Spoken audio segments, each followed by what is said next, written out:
What's up there, everybody? I'm still setting things up here in the Focus to the Finish studio. Let's see if we could get this thing to work tonight. Make sure the lighting's okay. Hold on, I got to move this up.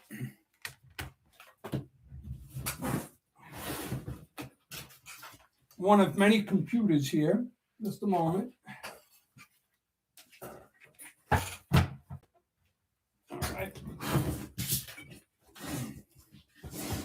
All right, let's see if we can get this to go.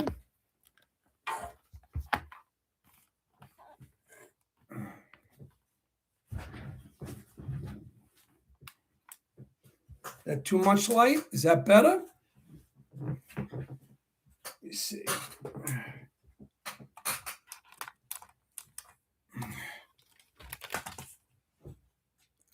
Close. I'll wait for some people to get here tonight. If you're able, all right, good afternoon, I see. So, Michael, Gary, thank you. Remember, this is my first time going live on this channel, so I'm getting myself acclimated and set up. I'm in my war room where I do every bit of my intense handicapping and race review. I just want to make sure I don't have too much light. Let me get my mouse together. Bear with me, folks. And then we'll start it up. So I see Michael's with us. Gary. Happy to see you guys. Always delighted. We're going to give it like a good 5 or 6 minutes. Let me get some stuff together.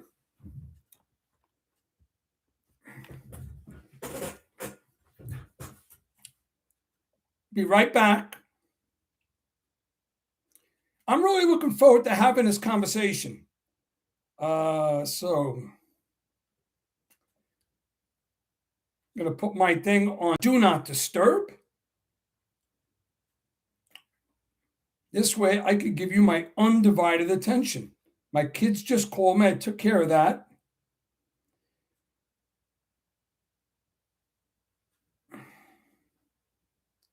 Okay, where's my Do Not Disturb mode? All right, that's good. I think there's too much light. Let me see if I can lower the temperature of the lighting here. Went with my Yankee jersey because we've won 20 out of our first 30. Feeling good about the Yankees. All right, as people start to get in, I see 16 people are in the room. That makes me happy. Let me see some of the names, if it allows me to. Nope. So if you're in the room, hit the comments. Say, what's up, Gio? Let me know who you are. If I'm familiar with the name, I'll say it. If I'm not, I'll say, what's up? Happy you're with us. And I'm looking forward to talking thoroughbred racing. We'll do a little Kentucky Oaks.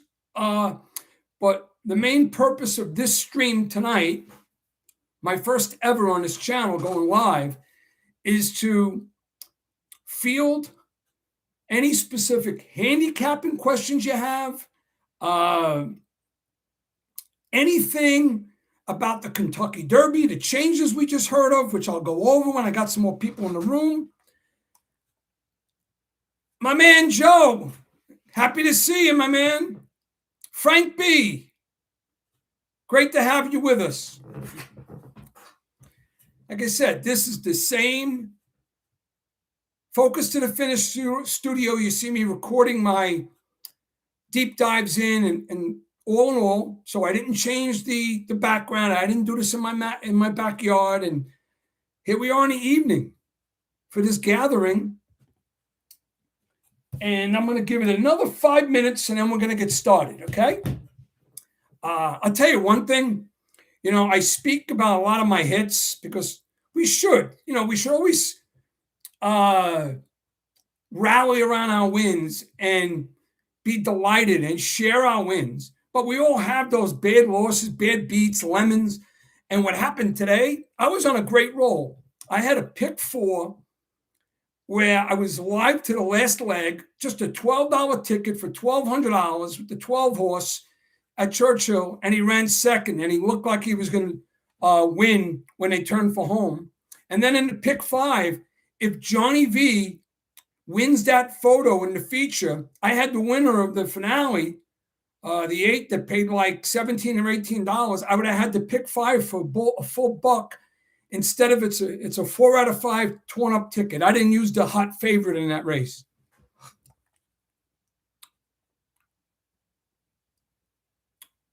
All right. Some more gathering in. I appreciate it. I got 19 people in it. That's pretty good because I said to myself, you know what? If we had between 25 and 50 people, then I think it would be interesting, rather engaging, worthwhile, and we'll have enough time where we could, I could field everybody's question or statement or anything they want to share.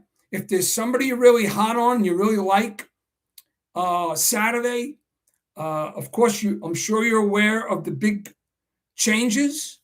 By now, everybody knows that Silent Tactic is not in, but today we found out that Full Effort, one of the 3 from Brad Cox, is out of the race. And good luck in wagering. Harry Hampton, there you go. Scott Carr. I'm going to try and read the board and speak to you at the same time. I'm going to get used to maneuvering this. So we're 7 minutes in. We're going to officially start at the 10-minute mark. So I'm going to yap along for another 3 minutes, talk about some general stuff. What's up there, Scott Lupton? Joe Stone, good to see you. Remember, for you fellow handicappers out there, remember, you know this. I don't have to say this to you. Between tonight and Saturday morning at about 10 o'clock, you have to do all you can to game plan, all right? And put yourself in a position where you know exactly the path that you're going to take, whether you're going to be out watching the races, and then home for the Kentucky Derby, or somewhere in between. Are you going to be with a bunch of people? You're going to be on your own? Are you going to be live at a racetrack, at a simulcasting? It's all part of game planning. But know the facts and make sure you have all your details in place. All right, this looks a little better like this. Okay. But you know what? At first, YouTube threw me a curve. You know what? They said, oh, you got to wait 24 hours before we can approve you. I said, listen, and they say you need at least 50 followers. I said, I almost have 900 followers now. Come on, expedite it. So I wrote a little memo, and they came through. That's why we're doing this tonight. Are you betting the Oaks Derby Daily Double? Most definitely. We're going to talk about that. What I want to do first, I think it'll be good for everybody because I want this to be interactive. I'm going to read your comments. I promise I'll field every question you answer, and you know I'm going to have an answer for it. Excuse me. Every question you ask, I will do my best to answer it. It could be a Derby question from the past, or it could be something that is really important about the first Saturday in May, this Saturday. Frankie Rodriguez, commandment to the window. Yeah, listen, you probably got a flavor of that if you watched my Pretenders and Contenders show. Yes, Mr. Sette is essentially very high on commandment. And those that are engaged in my full card process, I promise tonight I can't give out my precise order. That's for folks that have made a commitment to be in my corner and take part in my full card precise order handicap. But of course, we're going to discuss every horse. So you're going to know precisely how I feel about the horse as we talk about them tonight. All right? Yes, also hit the like button, please. Corey Wilkes says, without further ado, how many times have we heard without further ado spoken this year? And of course, we have an entry named further ado. So it's something that it's a slogan that we've all used at one time or another. But yes, if you're part of this stream and you have an appreciation for this Focus to the Finish channel, please like it, subscribe, and share. You hear that often, but it really helps the process of growing the channel and moving forward in a positive direction. And that's what I want to do, man. I put my heart and soul into this because this is something I am uniquely passionate about. And I think you guys know that by now. All right, we've reached the 11-minute mark. Let's get started. All right, guys, ladies and gentlemen, greetings and salutations. First things first, most importantly, since we're speaking amongst each other tonight, I do hope that everybody's doing well. Health is the most important wealth. You and your families are doing well, and you're looking forward to this fabulous thoroughbred racing weekend, which we all know is like Christmas to the thoroughbred racing enthusiasts. Nothing like the anticipation and the adrenaline leading towards the first Saturday in May, and it starts tomorrow. Now, if you're like me, it started this whole week with Churchill, and I actually ventured off to Horseshoe Indy, and I did a 5-race handicap, and I absolutely crushed it. And I was delighted because it gave me some very nice capital for this weekend. So I'm not sure how many of you have warmed up in the bullpen this week. But even if you haven't been wagering, hopefully you know what's going on at Churchill, how the track is, how the races are unfolding. Is speed holding up? Are closers coming from behind? Which trainers are hot? Which jockeys seem like they're really, in sync right now? All right, let me catch up to some of the comments, and then we're going to start. We're going to talk about the Derby first, because that's the nature of the show. But if you guys want to discuss the Kentucky Oaks or gimmicks like the Oaks Derby Daily Double, I'm very happy to share what I'm going to do. And I'd like to know what you're going to do, because that's what this is all about. This is about all of us huddling up and gathering pearls from each other. All right? And that's what I'd like to do. I'm interested with what you have to say. Okay? Trust me, Mr. Sette's really prepared. And I think, listen, can I get some thumbs up for those that have in their possession, because I finalized it after burning the midnight oil last night. I'm actually on about just under 4 hours sleep from last night because I wanted to get my fully written handicap 100% finalized, and it came out to 20 pages. And I gave some Sette pearls in the handicap as well. So those that know, you know. If you're still interested in it after the stream, I'll be checking my emails. You let me know. But the offer was out there, and guys, you know what I give openly so often during the calendar year. But for a big event like this, it's just something I needed to do, and it's something I love to do, and it's a lot of work. All right? When you get the doc and you see it, picture yourself doing all the work, the film study, the reconciliation of past performances, pedigree, bloodlines reconciliation, and then ultimately have to take all your thoughts that you wrote down in notes and in your head and type out a script that the handicapper or the horse racing enthusiast will understand. That's what goes into that. You're never shortchanged with Mr. Sette. Okay, I'm going to start reading some of the comments just to make sure I see everybody here. Hold on.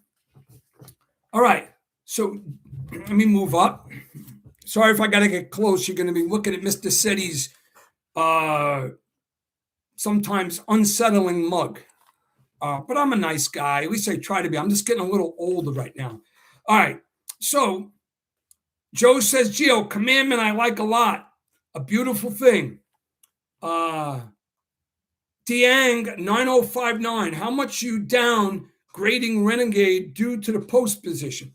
All right, let's start with that. And I'm going to tackle every single question that shows up in there. And then we're going to take my print of the past performances. And we're going to go 1 through 20. And I'll give you an amended flavor, a little more than I gave on the show when I did the Pretenders and Contenders show. And then, of course, I want to hear what you have to say if you have any questions along the way, because there have been changes, because we know that Silent Tactic is out and Great White and Ocelia in and Full Effort is out. Okay. So to address the Renegade post position, listen, this is my 49th year fully involved in watching the Kentucky Derby. So that's a lot of years. That's almost 5 decades.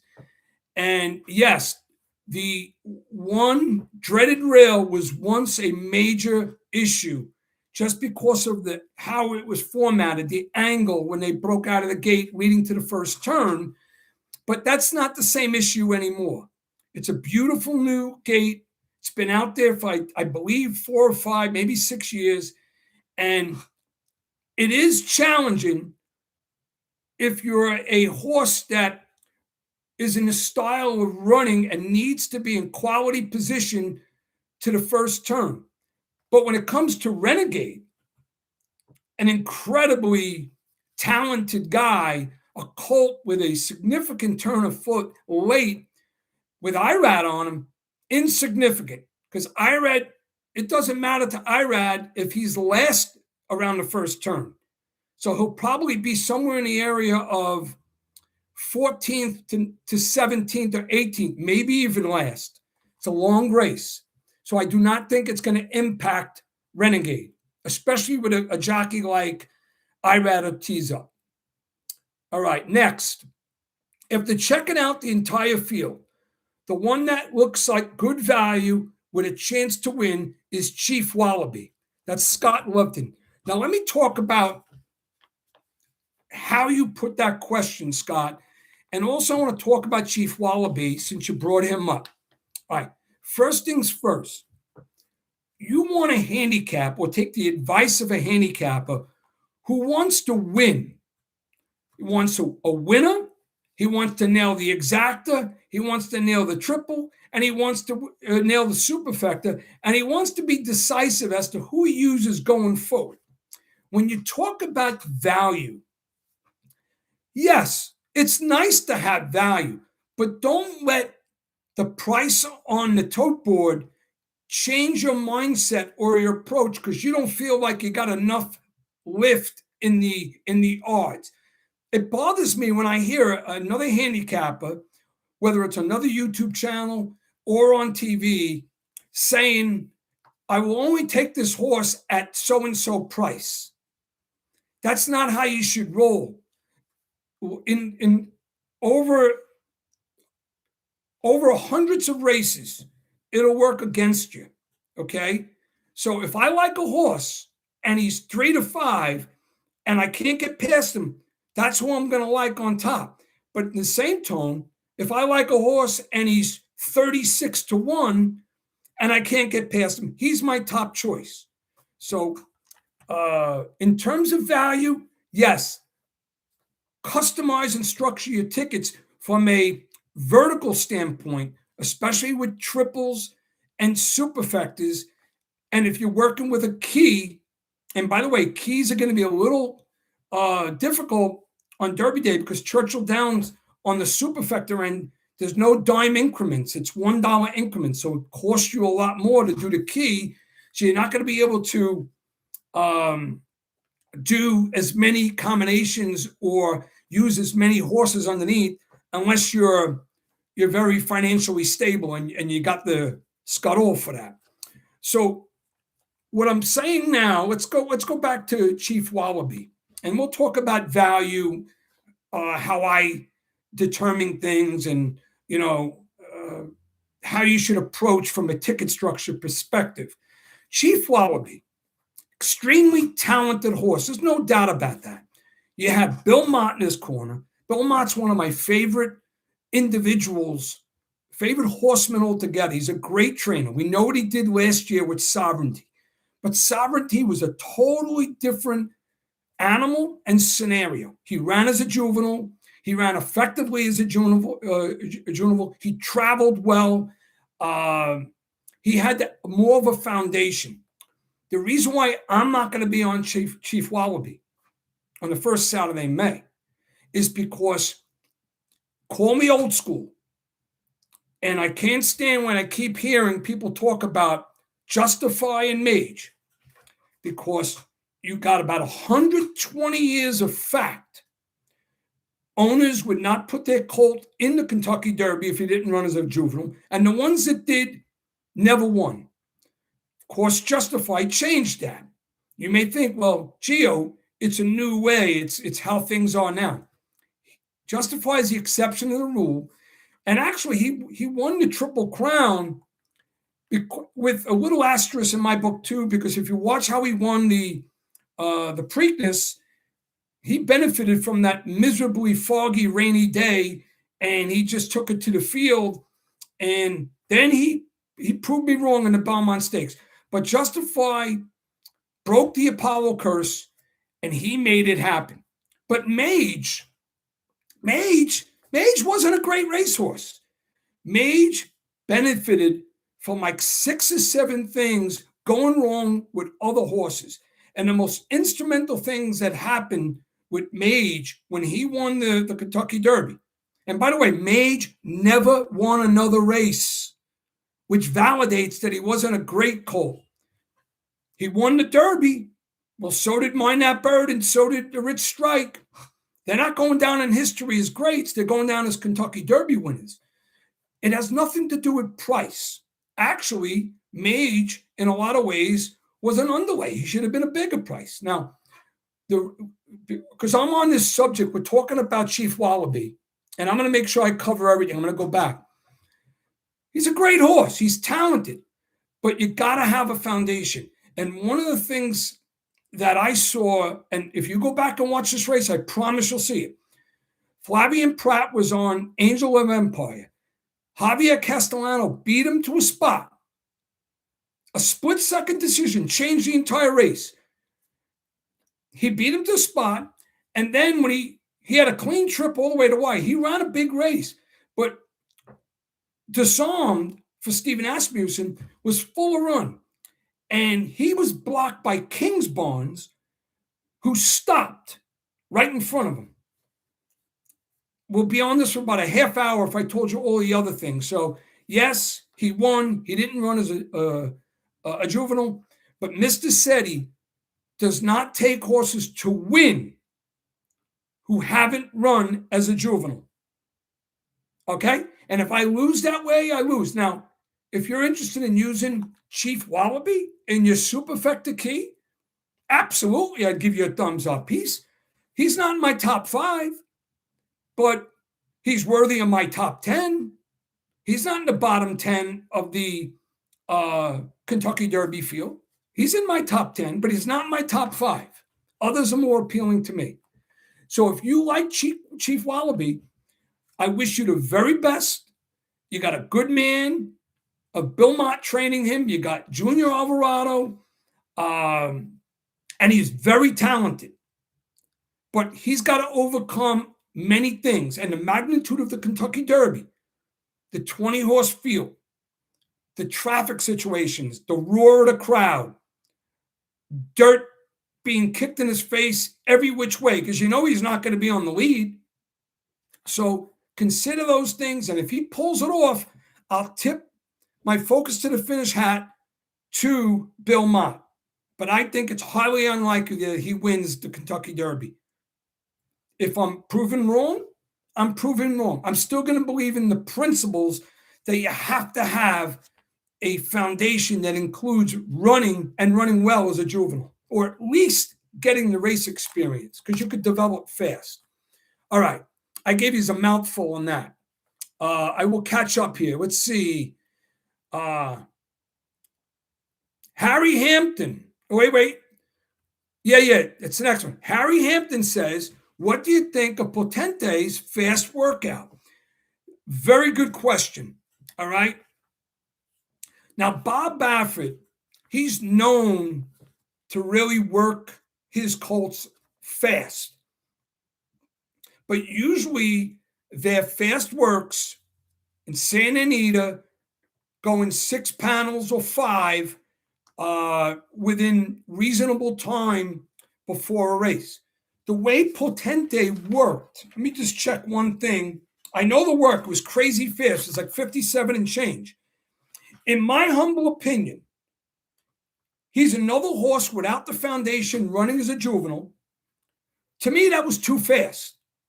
You get more out of a work, okay? You get more out of a work if you watch the strides of the horse instead of him going tooth and nail and burning it like that, because it may be impressive and it may open some eyes, but I think that's going to be a detrimental thing to him. And if he goes out there like that, he's going to be so hard pressed. The half is going to be 45 low, and he won't be anywhere around at the quarter pole. That's my personal opinion on Potente. I hope I answered your question. Gary's asking, Gary is making a comment, always great information and love getting someone else's opinion that works hard. Hey, Gary, thank you, man. Listen, there's no fluff with Mr. Sette.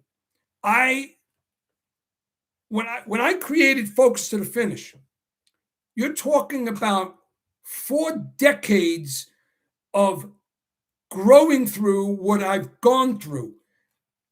You know, my work ethic and my passion towards this game, and it's really worked out for me because I do really well, folks. If you've kept the record of my win percentage from a 100 race perspective, especially graded stakes races, my strike rate, I'm very proud of. I know where I stand in terms from a win capacity and in the money capacity. And, all the other exotics are different. But thank you, Gary, for the comment. Because, yes, I do work hard. We all work hard. But my kids are grown. I love them to death. But my son is 29. He'll be 30 soon. And my daughter, Samantha, she's 26. I live by myself here. So when I got a job to do and I want to cap, I have no interruptions. So I put the work in and I leave no stone unturned. All right. Mike Paradise, the man. All right. Cousine, a nice little Italian there. Hey, I really appreciate the thought. Thank you.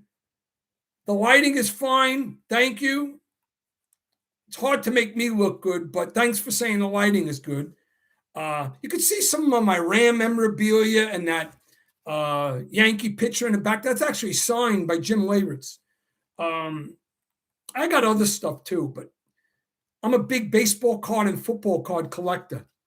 All right, so let's keep abreast of this so I can catch up. Superfecta Hector, my man Hector, out on the West Coast.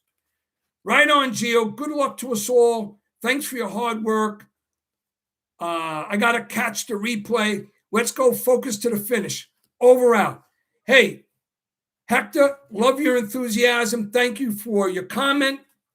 Let me just take care of these comments, and then we're going to go ahead, and I'm going to go ahead and break down a little added Sette pearl on every horse in the race as to where we stand right now. But if you want to know the specifics of my findings, and if you want to know my, kid you not, 20 straight down precise order, the way I see it, that's part of my fully written 20-page, full card, precise order handicap. And those that know, they know. All right. So let me just read a little. All right. Thomas says, concerning that Mott is adding first-time blinkers to Chief Wallaby. That's a good question. The way I answer that question, generally speaking, I do not like, especially in a grade 1 in a big field, I don't like a sudden change to a horse that's run successfully to adding blinkers or taking blinkers off. Think about that. If a horse is running fabulously, I think I made a comment of one of the horses in the Kentucky Oaks that it was puzzling to me, taking the blinkers off. But in this situation, Bill Mott is such a good guy and a quality conditioner. If he feels it's in the best interest of Chief Wallaby because of the magnitude of the field to go with blinkers, then I trust Bill Mott. If that answers your question right. That's my point on that. So let me all right, here we go. Joe Stone. I bet who I like no matter what the odds. Joe, that is the approach. Guys, if you ever hang out with me, if we ever have a chance to talk for a few hours, I could tell you so many stories. You got to be fearless. You got to be decisive. You got to stand by your opinion and run with it. Now, sure, I'm somebody that's very public about my handicapping. If you've done the work and Mr. Sette says something that opens your eyes and you want to, use a thought that I just shared or even a horse that I'm recommending, that's your choice. But never violate yourself and never move off of your strongest opinion because of what the board says. You know why? This is pari-mutuel wagering. We're playing against each other. Then there's the takeout. Sure, these days we have to deal with the computerized assisting wagering groups, but the track takes their takeout. The track is the bookie. We're playing against each other. In my handicap, I told a few stories and I mentioned a couple things like this, just the one I just released. But you're absolutely right, Joe Stone. You stay grounded to the task at hand and bet who you like most and what your opinion is, and gather pearls and absorb what you feel like you need to absorb from other people. And if you don't handicap at all, then it's good advice to follow somebody like Mr. Sette, because I will no doubt put you in a better position to be more successful at the windows. Because I care, and I just do a lot of work in this game. All right, let's go to the next one. Hold on. Corey Wilkes says, Further Ado will be on the lead when they straighten out for home. Can he hold them off? Corey, that is a very good statement. Now, my thought on Further Ado, obviously, you got to be ignorant to suggest that he's not a talented colt. He's looked absolutely brilliant. He's displayed brilliance not once but twice. And yeah, obviously we know both races was at Keeneland. But the problem I had with the last race in the Bluegrass Stakes, that was a show race. That was a wow race. To me, I felt they squeezed the lemon too much. He didn't have to run all out like that. He didn't have to be so fast. You want that to happen peaking on the first Saturday in May. My gut feeling, I don't know if he's going to have the lead getting to the top of the stretch. You probably better hope that he doesn't, because I'm expecting a half to be low 46 and change, maybe even 45 high.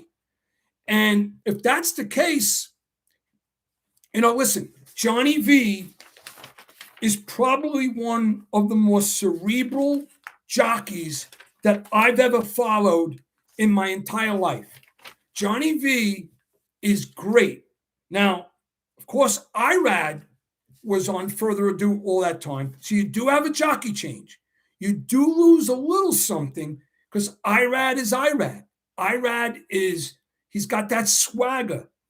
He's aggressive and he's really mindful of his surroundings. He makes the right move at the right time in terms of position. Now, Johnny V does as well.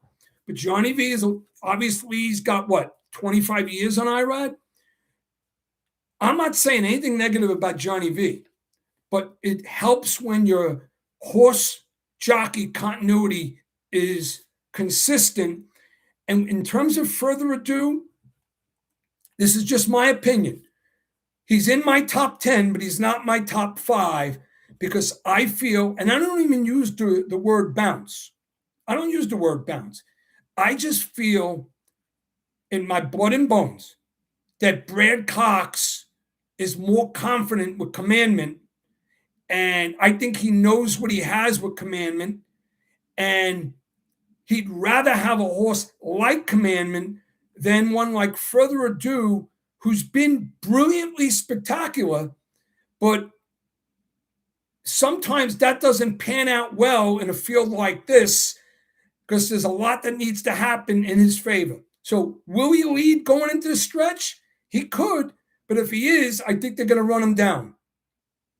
That's just how I feel. If you're on him, good luck, man. Stay to the task at hand. All right, let's move on to the next question. I like this. I get to roll and talk to everybody.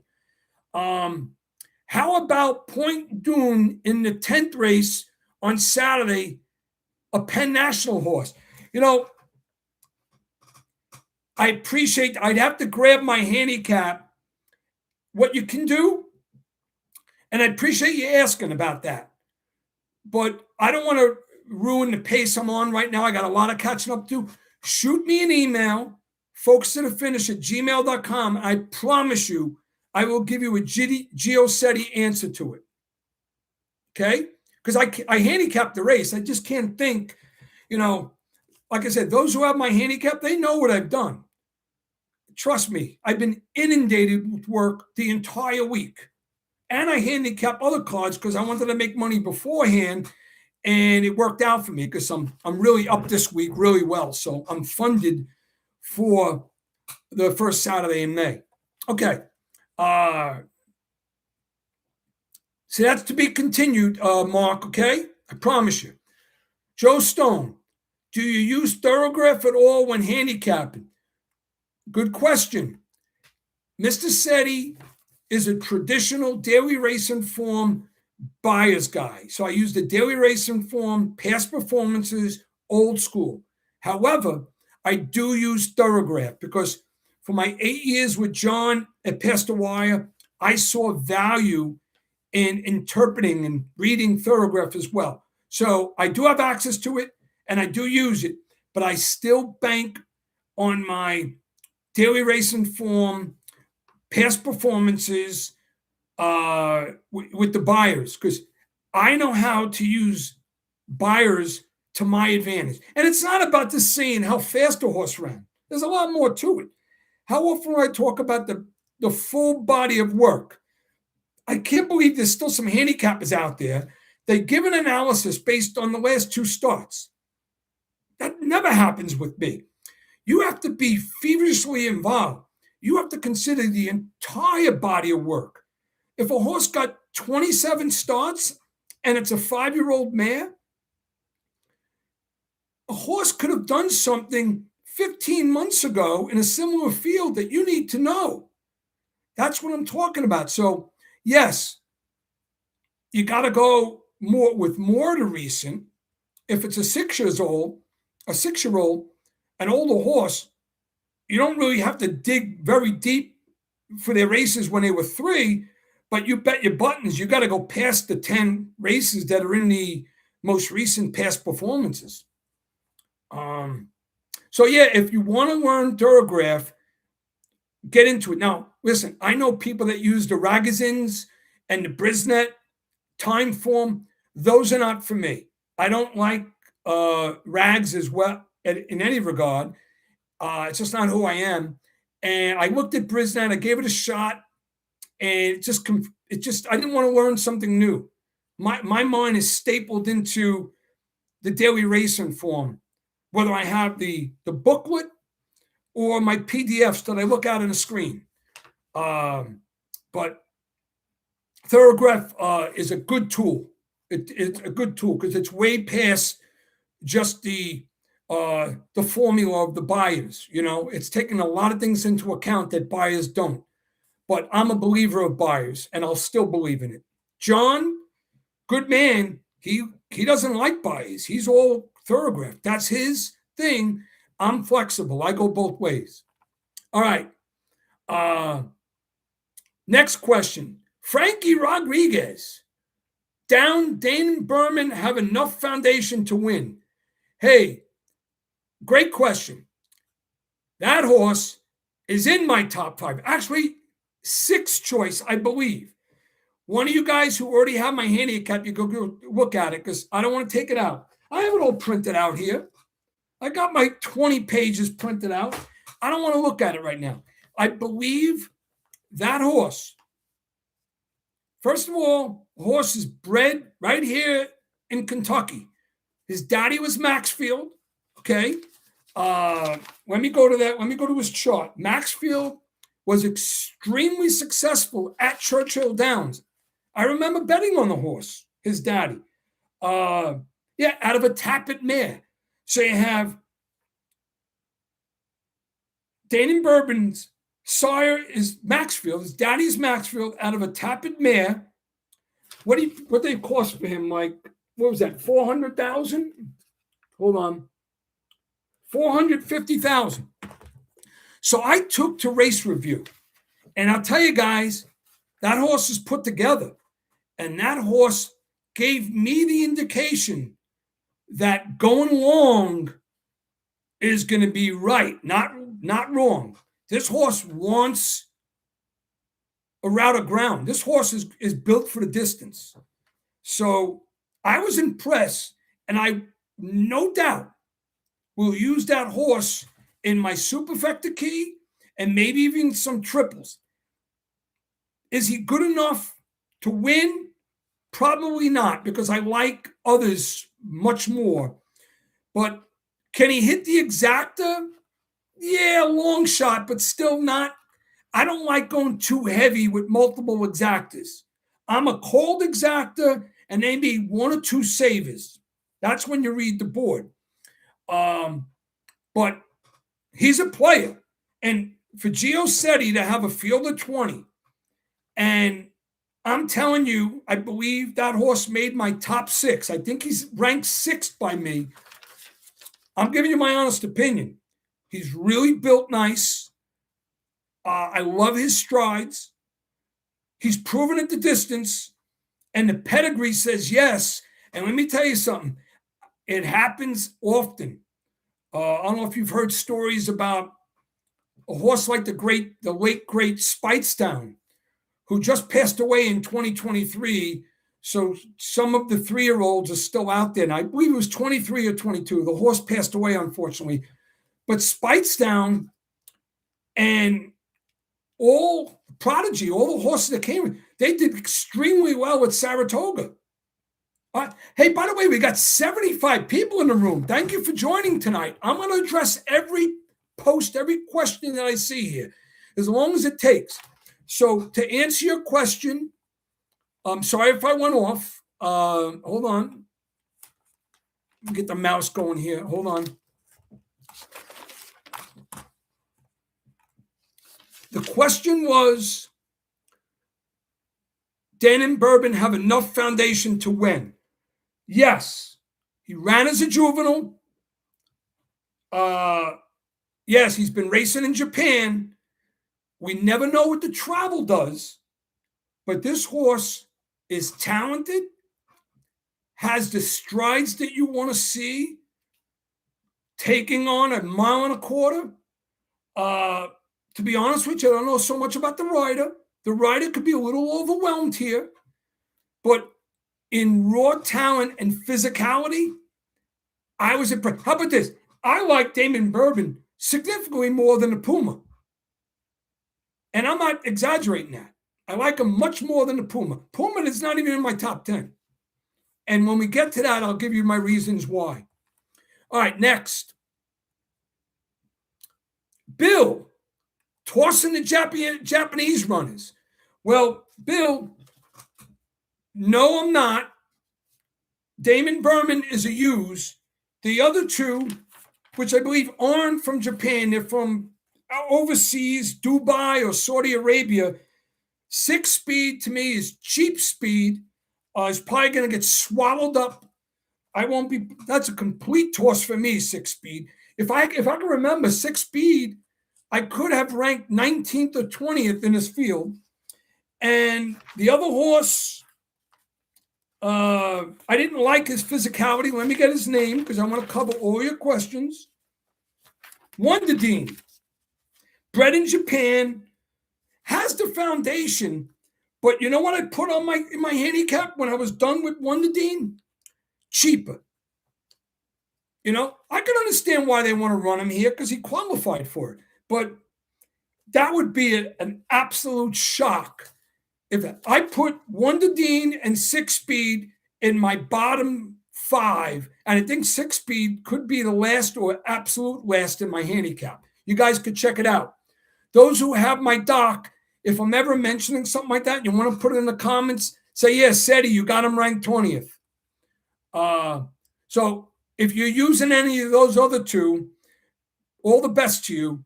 But yes, do I endorse Damon Berman? I talked to a good friend of mine today who is extremely successful. He's got a lot of money. It's not odd for him to put 2,000-3,000 on a race. So he relies on my handicap as a tool that he can use throughout the day because he doesn't handicap. And I said to him today on the phone, I said, listen, I'm not kidding you. This horse has the look of a horse that can overcome long odds and make his presence felt. Do I like others much more? Yes, especially in my top 4, because I know a lot more about the jockeys. I know a lot about their history, because tell you the truth, I consider myself an astute individual when it comes to this game and sport. But I got to be honest with you, I don't know much about the fields of who he raced against in Japan. I'm looking at the horse. I'm telling you, that horse has a nose for the wire. His strides look good, and he looks like he wants to gobble up ground. Which horse do you feel is progressing, improving, and peaking going into the Derby? Scott, great question. That can help everybody. Who do I love in that category? Commandment. Absolutely, Commandment, because to me, they didn't squeeze the lemon. Let me tell you something. Go ahead and watch the Florida Derby. Because he showed his willingness to fight and be an inside runner, not just once, a few times, even when he was a juvenile. Go watch when he won at Churchill as a juvenile. He rips through in between horses and then draws clear by 4 or 5. What Brad Cox instructed Flavien Prat to do on Commandment in the Florida Derby, he said, this is what I want you to do. We'd like him to win, but winning is not the most important thing. I want him to run outside of horses. And look what he did from inside the 16th pole. That horse saw horses in front of him, and he just willed himself to the wire. And that's the big difference. The Puma, who has worked extremely hard, God bless him, for 2 or 3 races, he squeezed the lemon. He's used up. Commandment has a lot more in the tank. It's evident by the way he's training. By the way, Commandment is a physical Adonis. He's beautiful. He's ripped. He's a good-looking colt. You know who he reminded me of? A few years back, there was a horse who I think tragically passed away. His name was Midnight Bourbon. I believe it was Stephen Asmussen. And Midnight Bourbon just stood out physically. And he won some races too. Commandment is in that category. So he's progressing nice. peaking, yes. Renegade. I'm sorry that I'm giving you two horses that are highly regarded, but Renegade for Rapoli Stables, who's part owner, with IRADA, Renegade ran by everybody in the stretch, and the expression I used, as if they were tied to the rail in the Arkansas Derby. They didn't squeeze the lemon there. That horse hasn't peaked. That's where, this is what I'm talking about. I'm a buyer's guy. It doesn't matter to me that Further Ado ran a 106 buyer and Renegade hasn't run a triple-digit buyer yet, because Renegade, he could run huge on Saturday and run a 103 or 104, his best buyer yet, because they want to squeeze the lemon because it's the Kentucky Derby. And Further Ado may not meet the standard that he ran over in the Bluegrass. And as for Commandment, same thing. They're going to go all out. And he's got the right jockey on him, Sayas. And if he's got a clear path, or if he's got a horse or two in front of him in the stretch, Commandment will just draw alongside, eyeball that colt, and run right by him. Who else is peaking? All right, let me check out the whole field. I'll tell you. I'm going to say yes or no for peaking to help my friend Scott Carr. And I'm going to address every one of these questions, okay? I promise. I'm liking this, man. I'm getting fired up. How about you guys? If I'm talking a little loud, I'm sorry. That's coming from the heart. That's passion. If you want one of those guys, those Ben Stone, that you could go visit them on their YouTube channel. That's not how I roll. All right. Hold on. So I was up to, hold on. Vince Ferragamo, hold on. Let me go back to his question. Oh, the progression, Scott Carr. Scott Carr. All right, Scott. Progressing, Renegade and Commandment, Damon Bourbon, Incredible,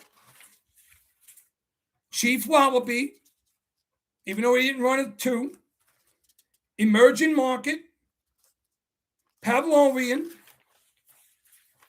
Golden Tempo, Great White, and Aselli. By the way, Great White, talking about a majestic-looking horse, that horse is a monster. Now, he's an also eligible that got in. He didn't make my top 10, but he's a physical specimen.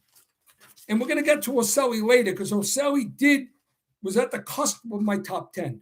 All right, so that's answering Scott's question. Vince Ferragamo days, John Hadel. Hey, thank you for the Rams reference. Yes, Mr. Sette's a Rams fan since 1974. All right. Pat Hayden, the Rhodes Scholar, Wendell Tyler, Lawrence McCutcheon, the Youngblood brothers, Jack Youngblood, Hall of Famer, Jim Youngblood, Rod Perry, Pat Thomas. You want to hear a funny story? And you guys can relate to this. When the Rams were in the Super Bowl against the Steelers in 1979, I was 16 years old. So my parents were both born in Italy.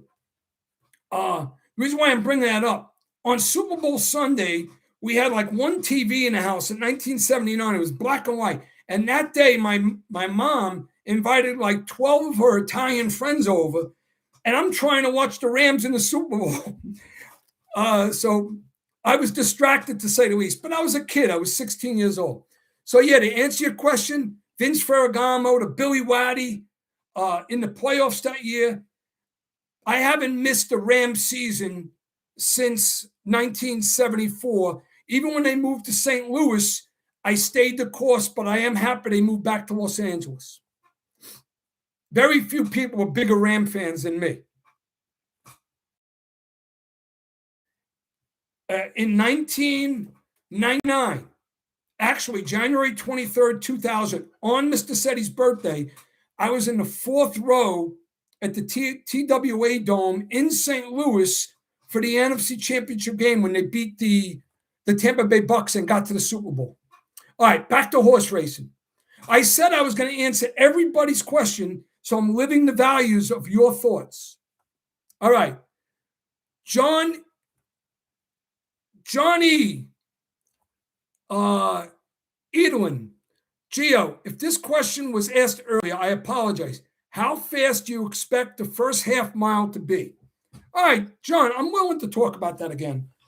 Based on how I mapped out this entire race in my head, the break to the first turn is essentially important based on the makeup of the horses who have a sense of urgency to get out. Otherwise, they can't compete. I feel like the first half, and write this down, I'm probably going to be right. Forget about the quarter. The quarter could be, I doubt it'll be in the high 22s. It's probably going to be low 23s. Because the first turn at Churchill Downs is all about positioning. You don't want to be too wide on the first turn. That's why a lot of jockeys, cerebral jockeys, are willing to take their horse back, and they'll worry about getting position after the first turn. But you don't want to be caught wide, very wide on the first turn. Hold on, my eye's itching me. I'm sorry, folks. 1 second. All right. In my opinion, the half is going to be probably 46-2, 46-3. I don't think it'll be 47, and I don't think it'll be high 46. So when you're seeing this on NBC, it'll be 46 and a quarter, 46-1 or 2, or high 45s. I don't think it's going to be suicidal being low 45 or high 44s. If that's the case, the entire race is going to collapse. If someone was going to pay me for a prediction, I'd probably say 46-1. And my second guess would be 46 flat or 45-3. All right? All right, hold on.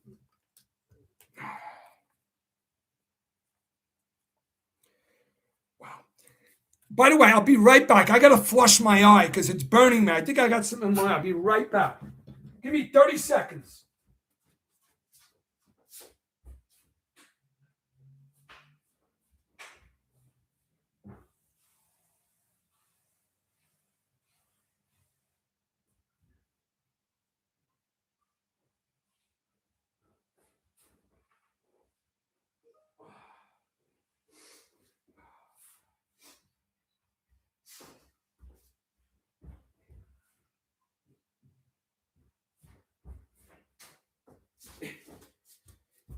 I apologize, guys. You know what my mom used to say? Mud on the hands, mud on the eyes. What happened, I rubbed my eye and it was rattled. So I had to flush it with some water. All right, back to the questions. All right, we talked about the half. Let me go on to the next. John Judge, my man John Judge. I'm happy you're with us. We have 93 people in the room. By the way, let me know. The lighting you said's good. Is my tone of voice good, or you want me to simmer down, or you like me just the way I'm doing? Give me a thumbs up if that's the case. But anyway, where was I? John Judge. Gio, thoughts on Lenani in the third tomorrow? Buddy, like I said to the other person who asked the question, I don't want to disengage from that question. Shoot me an email, focus-to-the-finish@gmail.com with that question, and I promise you, I will give you my analysis of that race and that horse. All right. Although Joe Stone says, although I value your opinion, my opinion matters most. If it's strong, if not, I will lean more on yours. Hey, Joe, listen to me. I'm handicapping close to 50 years. Let's call it 40 strong years. But I'm a better handicapper now, the last 15 or 20 years, than I was 25 or 30 years ago. 30 years ago or 25 years ago, I was more distracted because I had different responsibilities. My kids were babies. I was working all day and sometimes all night. And remember I said you grow through what you go through. I'm a man of experience. All right. I exude confidence with my work. So that's why I feel joyous when I share my findings and my level of experience with others. So, but I do agree with your statement. All right, Frankie B. John seems to believe that Further Ado has no chance in a derby. Do you think he's wrong? All right. I haven't had my full conversation with John, but I think you're referring to the show he did with those other two guys. I wouldn't say he has no chance, but if John spoke about him running too fast, having a show race, having a wow race, and the timing was off, then I agree with him because that horse was brilliant at Keeneland. And to be honest with you, I didn't think he needed to be as brilliant. He could have won that race and saved a lot in reserve. It's extremely difficult to run a 2 negative on Thoroughgraph, a 106 buyer, if it was 106, let me just confirm that. I believe it is. Everything's still in my head. Yeah, 106 buyer. And then transfer that to the magnitude that is Churchill Downs in the Kentucky Derby. New surface, 19 opponents, lots of speed, a huge first turn, calamities and traffic issues everywhere. Trust me, it's likely to be detrimental than a positive for Further Ado. Now, Further Ado is a contender. Further Ado made, I believe, if I went back and look, actually, I'll tell you right now. Why not? Why should I guess? I believe he's my 7th choice or six. No, he could be my 6th or 7th choice. Let me just check. Further Ado. Hold on. Because I know in my head by heart who my top 4 are. All right. Further Ado is, hold on. This way I'm not confusing people. 1, 2, 3, 4, 5. He's number 18. He's my 5th choice. And I did that out of respect because Johnny V's on him, and I have him above the horse, the son of Maxfield, the number 7 horse. So I said I was very impressed with his physicality, and I know he wants to go long. So I'm using both those horses underneath in my superfectors. But if you ask me, Gio, I'll give you $100,000 in 10s and 20s. If you give me the winner, I would not give you Further Ado. I would give you Commandment or Renegade. Maybe that answers your question right there. Further Ado, to me, is an underneath horse. So if John Stetton shared that, he had said he had no chance. Maybe John was referring to him having no chance to win rather than him finishing up the track. Okay, that's how I interpret it. All right, let's move on. You guys liking the pace? I said I'm going to address everything here. All right. Scott Loveton, Point Dune coming off the grade 2 win over Bookham Dano at Aqueduct. Hey, listen, again, if you ask me a question about a horse that's running tomorrow that's not in the Kentucky Oaks, we're going to get to the Kentucky Oaks, or a horse on the undercard. By the way, guys, if you don't have my handicap, I made some big-time findings. I'm very excited about my handicap. I'm always confident, but I think I found lots of things that others did not see. And I'm excited about my precise order handicap, and I'm going to live the values of it. All right. Next up, Daniel. Daniels Zilowski, if I'm saying that right, 3082. California Superfecta for a mil. Potente, So Happy, Pavloni, and Litmus. That is classic. You know what, buddy? I'm assuming you're a guy. Yeah, because it says Daniel. By the way, I hope there's some ladies here because I love when the ladies are enthusiastic about the sport of kings. I love it. So if you're on here, give us a shout out because it's not just a male sport. But anyway, to comment on Danielle, it would be probably close to a $750,000 based on the pools. By the way, I'll give you a stat. The last 3 years, over 300 million has been wagered on the Kentucky Derby card. Many wagering experts are suggesting that this year it may surpass 400 million. So, folks, that's why it's such a great betting day. You're betting against other people.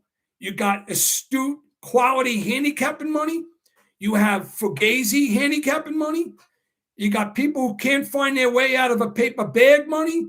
You got drunk money. You got girlfriend money, boyfriend money, guma money. You get it all in one bit. I like to say I'm part of the pool of astute money, but you know what? That's why I have to be composed. That's why I keep myself composed. But Daniel says a California superfecta, Potente, So Happy, Pavlonian, and Whitman's test. Man, if that happens, you're going to be on Good Morning America. All right, Carl Carlson. Nice to hear from you, buddy. Gio, driving home to New Jersey, listening. All right, like it. I'm sick that silent tactic is out and then full effort. I might just go to casino and just play 21. LOL. And Gio, when I'm in New Jersey, don't go to the ocean. Okay. All right. First of all, Carl, just about every year, there's going to be, unfortunately, a late defection. You know, a few years ago, how about when Forte, that's another thing that happened that Mage, when I started talking about that fraud, when Mage won the Kentucky Derby, Forte, the race favorite, was scratched in the morning the same day. How do you think that made me feel as a handicap? I did hours and hours of work and game planning, and a horse I was going to use, I didn't land them on top, but it changed the dynamic of the race. They scratched him the same morning. So to answer your question, I'm actually happy full of efforts out. You know what? Because I thought he was a pure closer. And sometimes I get concerned about a trainer having multiple horses in a race. It's almost like an NFL coach coaching two different teams. I don't like that stuff, but in today's market, you know, you have races that Chad Brown's got 4 or 5 horses or 3, Brad Cox, Todd Pletcher, but it's a conflict of interest. So now, to be honest with you, Brad Cox, in my opinion, his baby is Commandment. It always was Commandment. But now that full effort's not dancing, I feel better about that. So, and as for silent tactic, here's my book on silent tactic. See, I don't even have to read this. I have it all up Mr. Sette's head. Silent tactic. He began his career in Woodbine. They knew he was built for the distance, and he ran 2 quality races on a synthetic there. Remember, I'm not reading anything. This is all up here. And then he went old school, and he ran all those races at Oaklawn Park. He's a nice racehorse. He's hit the board every single time. But you know something? To me, he showed his stripes.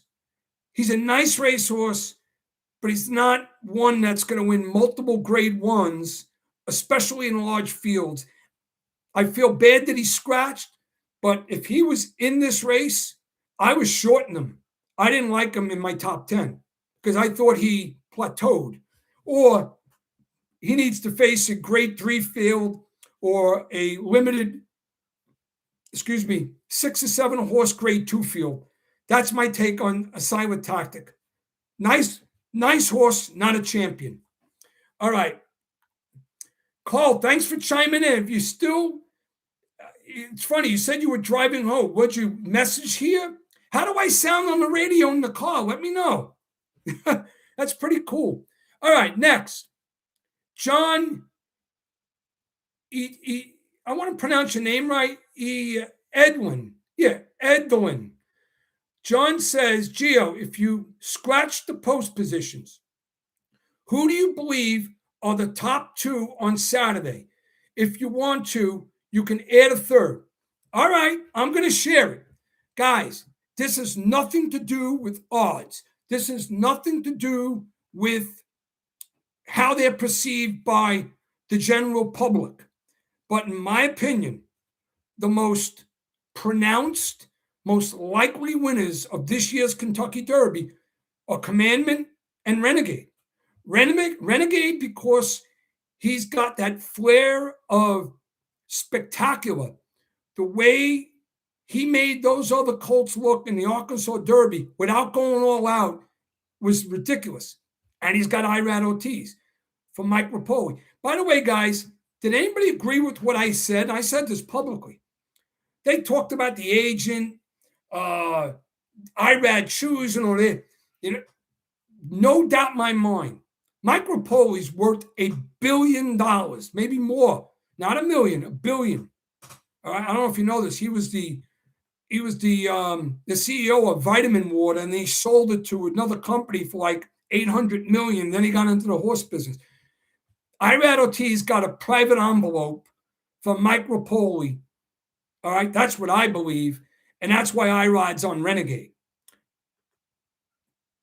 He knew he was still getting a great horse, but Renegade and Commandment because A, what he's demonstrating on the track, B, how he ran as a juvenile, C, he's from the Brad Cox barn, D, you got Luis Sayas, a jockey that rides every mount to completion. And for a horse that wants to give everything he's got a jockey on him that gives everything he got. He could run inside or outside. I'm expecting big performances from both those horses. Let's see.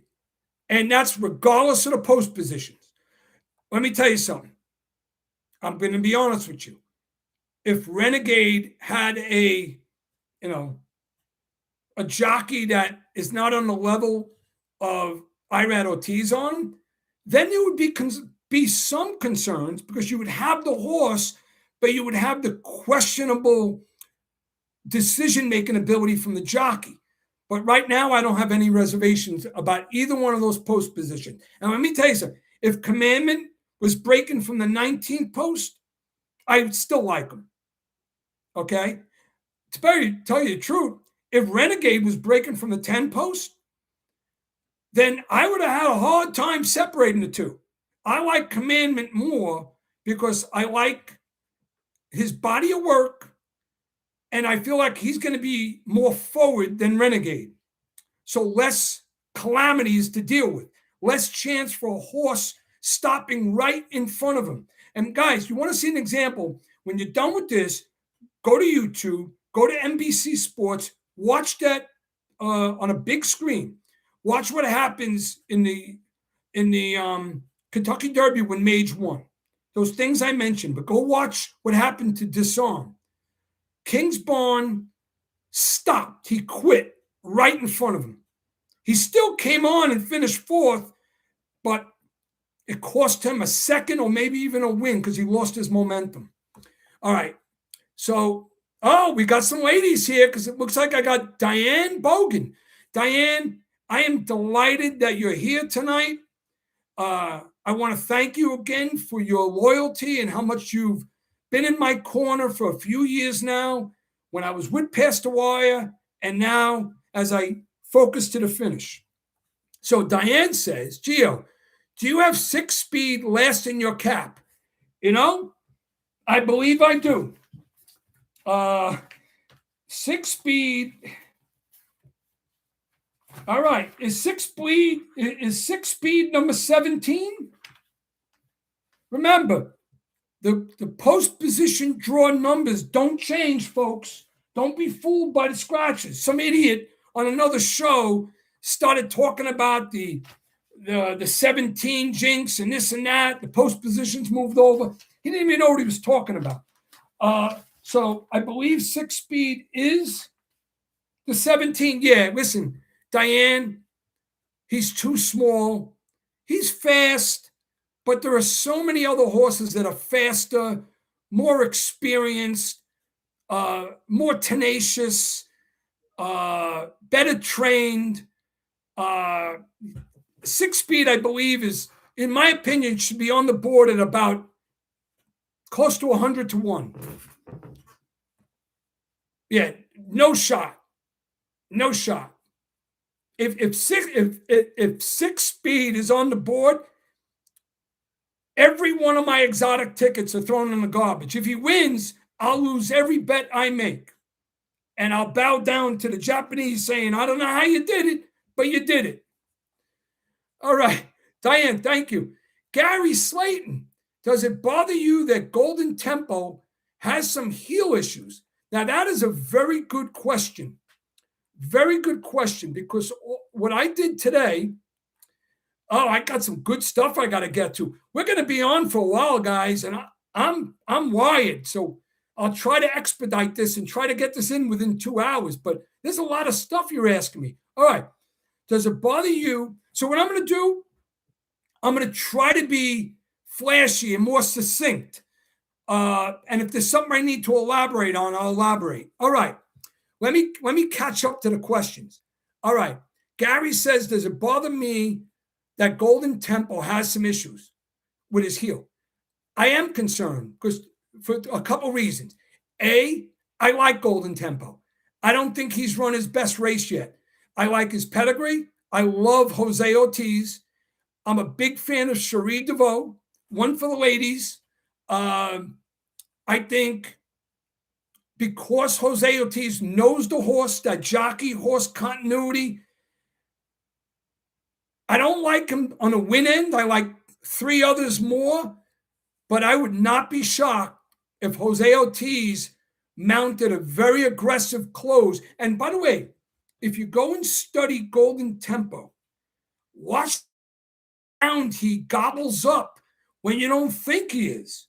So he gobbles up ground, and in my trained eyes, I don't think he's come close to running his best race.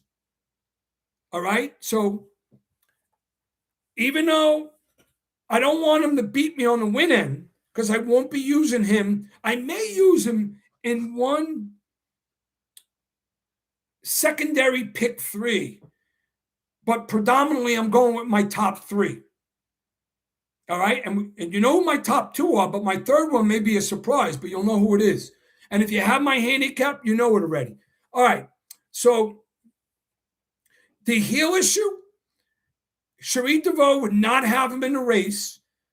If there's anybody that could be a late scratch, it could be Golden Tempo. But rest assured, he won't be running in the Kentucky Derby if he's got anything that could be detrimental to the horse's health or challenge the circumstances and the reputation of the barn and the veterinarian, for that matter. So I don't know if you know this. On Derby Day morning, that's how Forte got scratched. Every one of these horses gets a thorough veterinarian examination. You know, their temperature, their shoes, everything, their coat. If they're perspiring for no reason, they get checked out. If they're bleeding in the nostrils for no reason because they can't use Lasix and it's excessive, So we'll know more. Am I concerned? No. I didn't want to hear it. Don't think of it as an issue. because that's the media exaggerating it. If it's really an issue, you'll hear about it from a competent source, and Shereen will not race that horse if he's got something that could compromise his health and his future. All right, let's move on. 6-speed as week goes on. Wait, on 6-speed as the week goes on. TSTA Miller. Hey, if you're on 6-speed, listen, you stick to your guns, because it's one thing that's special about the Kentucky Derby. The best horse doesn't always win. Quite often, the best horse faces a calamity that's not his fault. Case point, tell you a story. This is what makes me good at what I do. And actually, John, because I was on Past the Wire, we agreed, and we hammered this horse. And I made a lot of money that summer. I paid off all my credit cards. It was great. When Mo Donegal ran in the Kentucky Derby, go ahead and watch it. He probably covered another eighth of a mile more than anybody. The calamity trip he had, he deserved a better outcome. But I remembered that. And then when he ran in the Belmont Stakes, we laced into him. He won for, I believe IRAB was on him for Mike Rapoli.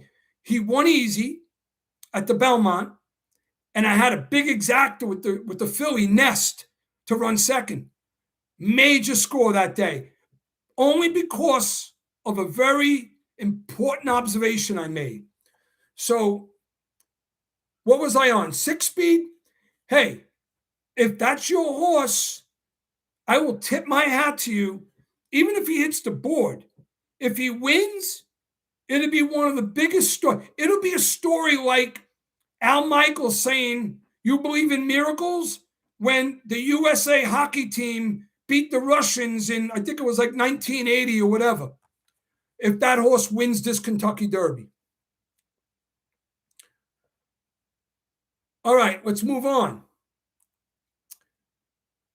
Spence, how you doing, my man? Gio, I heard Brad Cox say in an interview that his 2 horses are ready to bring their A game. He sounds pretty confident. Let me tell you something, guys. First things first, and if you follow Mr. Sette, you'll know this. I have been at the Haskell Stakes 8 consecutive years, 7 years in a row in the press box. So I had badges for the barn area, for the paddock and all. I met Brad Cox twice. Great guy, gentleman, baseball hat like Mr. Sette all the time. Maybe he's going bald like I am, but a very, very cerebral and confident individual. And if he says something, and if you hear that in his tone of voice, then you should believe him. And I'll tell you the truth, Spence, this is what I like about, I was a little concerned because of the conflict of interest, because there was a lot of hype on Full Effort coming off that big race. I believe he beat Stark Contrast, who, by the way, I love on a Derby Day undercard. But I was a little concerned because that horse is a natural closer, and I didn't want him to get in the way. So now that he's out of the race, I don't have to worry about him. And let me tell you something. He's got Further Ado, and he's got Commandment. Now, I'm not personal friends with Cox. I took pictures with him. I shook his hand. I was in the press room with him. Good guy, but he probably won't even remember me because he's such a big face in the industry. But my point I'm making, based on how I know he operates, yeah, he knows Further Ado is dynamic, flashy. He's made a lot of money with him. But because he's an excellent conditioner, he probably even knows that Commandment is his best shot. Because you know why? Commandment inside and out. He's been through fights. He looks for a fight. Further ado, what does he know about fighting? Further ado, in the races he won like the wind blows, like it was Forrest Gump running. He had no challenges. And you know something? What about that race? Let me pick it up. When Further Ado made his first start of the year, the Tampa Bay Derby, he lost to the Puma. Now, the Puma had a pretty good run of things.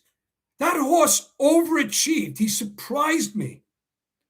But because he did so well in those other 3 races, that's why I'm shorting him on Saturday. When I say I'm shorting him, I want everybody else to bet him. I'm not going to have him on any one of my tickets. He'll probably be about 8 or 9 to 1. He'll burn that money and give more money for Mr. Sette. Now, if I'm wrong, I will tip my hat. But don't be enamored by, the connections did it with Mage. Now they're going to do it with the Puma. The Puma is a fun name. I have a pair of sneakers that's the Puma. Listen, all due respect to the connections, they got it done with Mage. And I really like Javier Castellano. He's a real pro, and he makes good decisions on the racetrack. However, Mage was the beneficiary of, I could probably list 8 or 9 reasons. The 3 most obvious was Forte getting scratched, Flavien Prat, as great as he is, he missed a spot with a horse that had more horse than Mage. Javier Castellano beat him to it. And then those things that happened in a stretch that took out Disarmed, and there were other things that happened. Everything went perfect for Mage, and that's why he emerged victoriously. So you can't argue with success, but you know what? You know why Mr. Sette was right? Because I shorted that horse the rest of the year, and all I did was collect money. Because you know what? When Mage came to the Haskell, I was there. I saw him in New Jersey. He was off all my tickets. Later on in the year, I think it was the Travers. It was the big race at Saratoga. He was like 3 to 1. I didn't even use him. I felt he was inferior to the others in the race. All right. I can't help myself, so I had to talk about that. So, Scott Carr, I think we could see a Brad Cox exacta. You know something? Not only is that possible, because I really feel Commandment's going to be a handful with a clean trip, because I trust Luis Saez. By the way, do you remember how Luis Saez ran Dornoch to the wire? I'm sure you know Luis Saez's best assets. But if you study him, and if you watch him from the 8th pole on, the guy is relentless. He is strong-arm, confident, and he just rides his horses to the wire. And that's exactly what Commandment wants. But now, a Brad Cox exacta, where it's possible, I like Commandment Renegade, Commandment Incredible, or Commandment Golden Tempo, or Commandment with Dana Bourbon more than with Further Ado. Further Ado, if I have this mapped out right, I think his talent and class alone may allow him to get a piece rather than to be finishing up the track. But don't you forget, Mr. Sette was a big fan of Fierceness. And Fierceness had a boatload of talent. He won the Florida Derby by 13 lengths. He ran a 110 buyer. I loved him in the Kentucky Derby. I did. I was on him. He led. He was in a squeeze leading to the stretch with Track Phantom, but I knew he was out of gas and he folded. But he was still great. It was just the magnitude of the Kentucky Derby. What did Fierceness do after the Kentucky Derby? He was a monster. Go watch the Travis. See what he did to Torpedo Anna and Sierra Leone. Watch what he did as a 4-year-old. Great horse. But he faltered in the Kentucky Derby because he did too much in the Florida Derby. All right. Sean O'Neill. Commandment has guts, Gio. Hey, Sean, thank you. And I'm not sure when you put that down. I'm catching up, guys. I'm catching up. I'm going to get every one of the questions. So if you posted one, stick around, listen to Mr. Sette, focus to the finish. Now, if you got things to do, you got little kids, family first. If you got your wife who wants a little love making or a husband that wants a little, tell them, look, it's Derby Saturday on Saturday. Give me an hour. I'm listening to what Gio has to say. You know, there's a time and place for everything.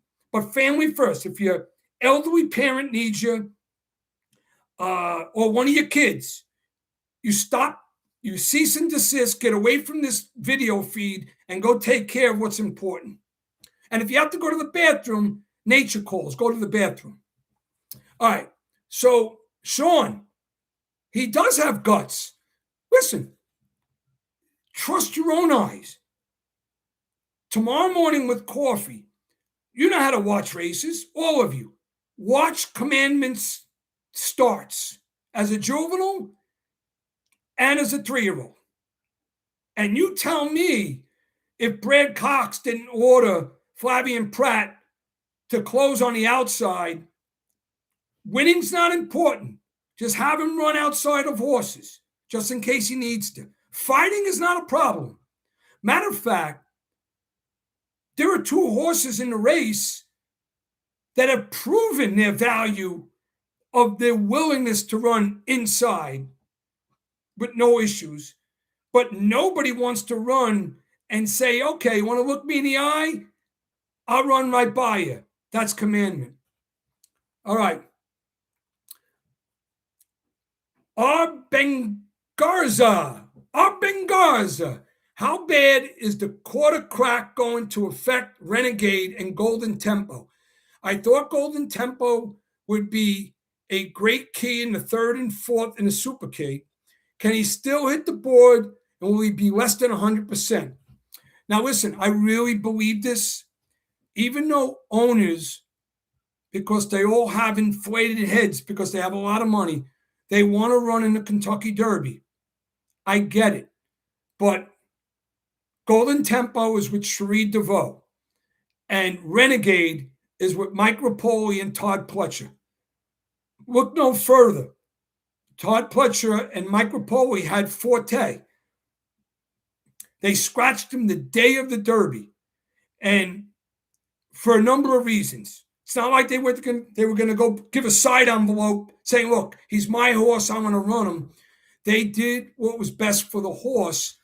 And if there was a significant issue with Renegade or Golden Tempo, neither one of them will run in this race. So if they're at the starting gate, and by the way, you see the coverage on TV, trust your own eyes. Watch them in the walking ring, in the paddock. And when they come onto the track and I put a nice big fat picture of those, check them out. But if they get to the gate, they're able to run and they will not be challenged. That's my personal opinion. You could take it with a grain of salt because I'm doing this since 1979. Fired up. Mr. Miller, TA is fired up. That's it. Same here. You know, I have a full-time job. I do risk and fraud. So I look to find the cheaters. I work for a very, very large company, and I'm blessed to be able to work from home. For me to be prepared for the Kentucky Derby, I had to take vacation days. I work a lot of Saturdays, but I can't work on the first Saturday in May. The only thing that would take me away from being fired up is, God forbid, anything was wrong with one of my kids, because then this becomes second nature. All right. So I am fired up. Carl, people stop talking about Japanese horses. Truth is, they haven't done well, including the UK horses. only one Japanese trainer makes you think. Won 2 Breeders' Cup races, and the horse hates kickback. That's a good point. Listen, there's been a few Breeders' Cup races where the Japanese horses fooled me. And how can we ever forget what Forever Young's done? Forever Young was an inch away, maybe an inch and a half, from winning the Kentucky Derby. It was Mystic Dan, Sierra Leone, and Forever Young. And Forever Young is a game, gutty, thrilling horse that gobbles up ground and has staying power. He could be the exception to the rule. I do like Damon Bourbon because it's the son of Maxfield out of a Tapit mare, bred in Kentucky, racing in Japan. What Mr. Sette did is I took it to my own experience, checked the horse out, and approved of his physicality and his strides. And I feel he's meant for the distance. The problem that confuses me about him is that I don't know the competition he's raced in, because I've never been to Japan, and I just know that circumstances are just different there from a competitive perspective. Okay? That's my take on the Japanese culture. All right. He also says, John, only Monaco's connections had further ado sold him to my favorite purple and orange, then brought silent. Enough said. Hey, good point. Listen, anything that John says, he's a friend of mine for many years and a very knowledgeable horseman handicapper. If he makes a comment, he's probably accurate with it. Okay? Some things are opinions and some things are facts. I'm stating a lot of facts and I'm stating my opinion. It's your choice. Do you say, well, Gio's the type of guy, Jesus, he's admitting he wasn't the same handicapper he was 25 years ago, but right now he's got game. I do got game. I'm good and I'm confident. Why do you think I spend 4 full days putting together a 20-page, fully written handicap? Why do you think I created a precise order win probability format? You know why? It's confidence. And it's me saying, you know what? I don't need to dance. I don't need to have a $700 pick 5 ticket. A, I don't have the money, and B, I have confidence in my work ethic and how I use my experience and my knowledge to my advantage. Okay, next. I heard Danon Berman was 3 seconds faster than Forever Young in the same prep race. John White is picking him to win. Hey, Ruben Garza, very good point. That's another thing I'm telling you. Everybody loves Forever Young because he accomplished a lot here, and he won a big race leading to the Kentucky Derby. This horse is unbeaten. And he, like I said, some horses run with purpose and definition. Now, I'm not saying he's a fighter like Commandment is, but when you run sort of with an effortless flair. Remember when I said golden tempo? You don't think he's running fast, but he gobbles up lots of ground? And remember when I said about Renegade? I'm not exaggerating. What Renegade did and by the way, if you watched my deep dive that I loved him. Mr. Sette scored. I saw it coming. But what he did in the Arkansas Derby was ridiculous. And he has the foundation. That's what I'm saying that's different between him and Chief Wallaby. Renegade's ready to run his career best race. So if Renegade runs a 104, 105, it could be a dogfight to the wire, maybe with Commandment. Because Commandment's going to improve. That's why Further Ado could be challenged here, because he's proven that after a blistering, crazy fast race, he didn't have as much soon after. All right. But that's a good point, Ruben Garza. And that is the truth. The only thing that is not rock solid is the other contributing factors of the track and the Japanese way. We don't know. I know what's going on in two places.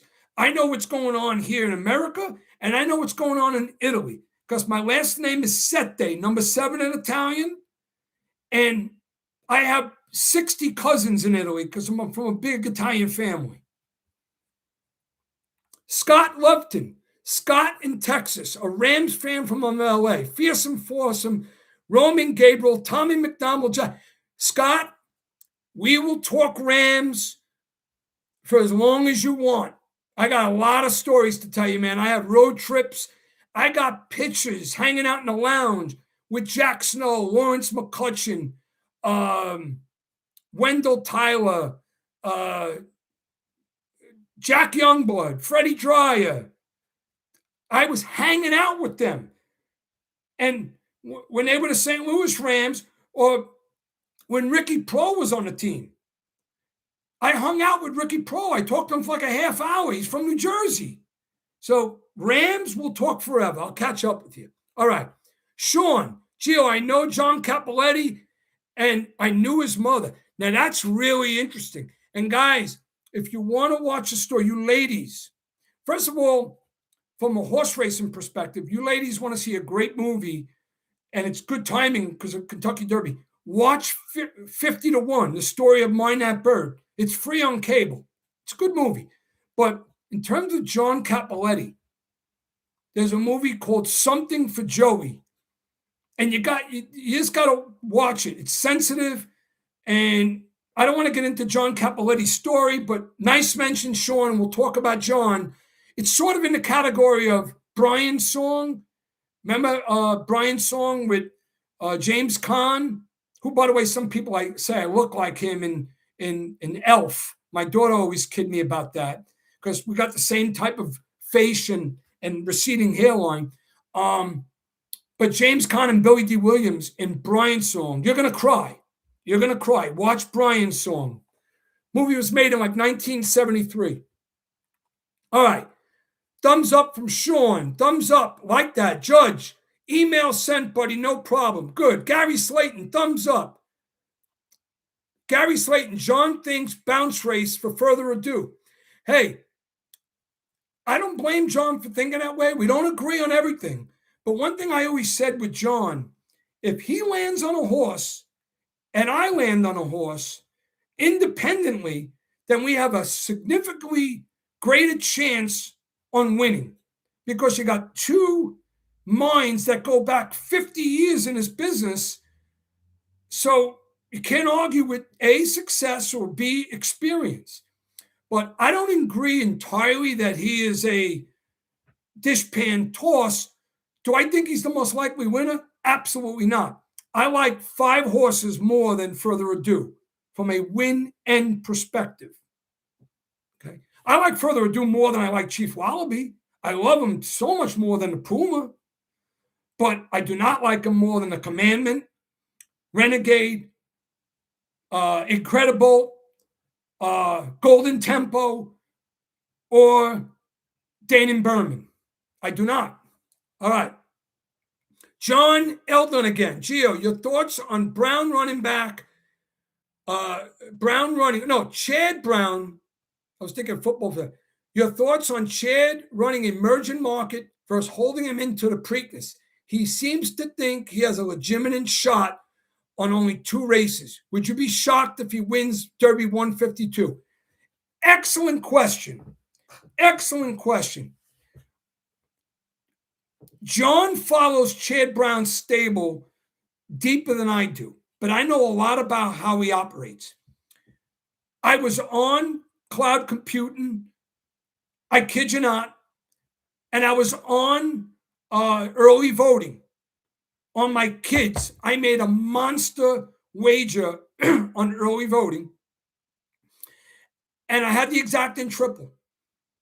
And I love the fact that Chad pointed him for the Preakness. My thoughts on emerging market. Emerging market has only 2 races. I don't care how talented you are. I don't care how much of a distance of ground you just ran, right? He won that big race. I believe it was 1 mile and 3/16. But he did not run as a juvenile. And my honest opinion, what Chad Brown is doing, because Chad Brown lost the Kentucky Derby by this much with Sierra Leone. And Sierra Leone was a game horse who made him a lot of money. Chad Brown was so distraught by not having Paladin, who was training well. He ran as a 2-year-old. He was positioning himself nice. He was the Kentucky Derby favorite in the first 2 future pools. And then when he was taken off the Derby trail, Chad Brown, again, this is my opinion, he was a little off tilt. He's not Chad Brown-esque, because emerging market with a little more foundation, some more works, and a little more time would be a big threat in the Preakness. He's already got a horse that's going to go to the Preakness. So he's taking a shot and running him in this race. He's playing with house money. And by the way, if you follow Gio Sette, you know how much respect I have for Flavien Prat. Flavien Prat is a ridiculous X factor. A ridiculous X factor. He's cerebral. He's talented. But what makes Flavien Prat so good is that he makes split-second decisions probably better than anybody. Irad's got that swagger, a gentle swagger, and he's actually a very humble individual. But Flavien Prat is he's like Jerry Bailey reincarnated. If you know who Jerry Bailey is, you know. Flavien Prat makes emerging market more appealing. So I get it. But he defies Mr. Sette's rules by not running as a juvenile, and especially he only has 2 races under his belt. I think Chad Brown is saying, you know what? I lost by an inch with Sierra Leone. I lost Paladin this year. I got other horses to run later on in the summer. I'm taking a shot here. And because he's Chad Brown, he's able to get Flavien Prat. If I'm going to use emerging market, it's on a deeper superfecta secondary bet. If he wins, Mr. Sette's probably going to lose all of his forward wages. And the only wager I could possibly win, if I do a saver, just in case something magical happens, I would put him over my top 3 in a mini superfecta key for a lousy $6. $1 superfecta emerging market keyed over Renegade, Commandment, and Incredible. That's what I do sometimes. I call it tossing a brick, taking $6, which costs less than a coffee and a jelly donut at Dunkin' Donuts, and dumping it for. It's not hedging. It's just protecting just in case disaster happens. Trust me, it works. All right. James P. Corwood. Gentlemen, God bless you. You're a class act, Gio. Hey, thank you for the kind words. I appreciate it. And I'm glad you're part of Focus to the Finish TV. And let me tell you something, guys. You tell me, do any of these other people, I don't even want to get into it. There's some other people with YouTube channels. I mean, I'd rather watch paint dry. And because I know the work I've done handicapping, I question if they're even handicapping at all. I'm talking about other channels.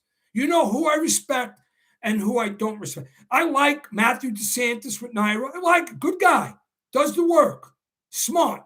John Stetton, same mold as I am, good guy, does the work. If you want me to give you the top 15 people to go long and the top 10 to go short, I'll do that for you one day. I'm just not going to be publicly giving their names out. So thank you, James Picola, 444 for the kind word. Diane Bogan, love you. Thank you for your support. Thumbs up. Why is the superfecta a minimum of $1? Very good question. Now, by the way, let's talk about superfectas because I really want to make you guys more successful because I hit them all the time. You know why? Because I play my precise superfecta. Then I do a mini key where I play $1 or $2 and I key with my next three, where I got to be perfect, but the order of the next three can be scrambled. But on big days like this, or if the board reads that the horses that you make are out there with inflated odds, you have to put your key in, even for a dime. Folks, they're in 10-cent increments. To answer your question, why is the superfecta minimum of $1 on Kentucky Derby Day? The answer is the almighty dollar. It's the supply and demand theory. $400 million. Let that sink in. $400 million is going to be wagered on the Kentucky Derby. On the Kentucky Derby card. If they made it a dime superfecta opportunity on the day, it would be blitzed with volume from a ticket perspective that they wouldn't be able to handle. By making it a $1, you're throwing out a lot of that, inebriation money, the drunks. I have no problem with drinking. I'm going to have a couple glasses of wine on Derby Day. I'm talking about the people that can't find their way out of a paper bag. They don't know about 6 furlongs compared to a mile a quarter if you put it on a piece of oat tag and put it in front of their face. They're just at the Kentucky Derby because they got money. They're drinking mint juleps, and they're just there to have fun. That's drunk money, okay? They're ruling that out. The system would be overwhelmed. And that is a good answer because I know that's a fact.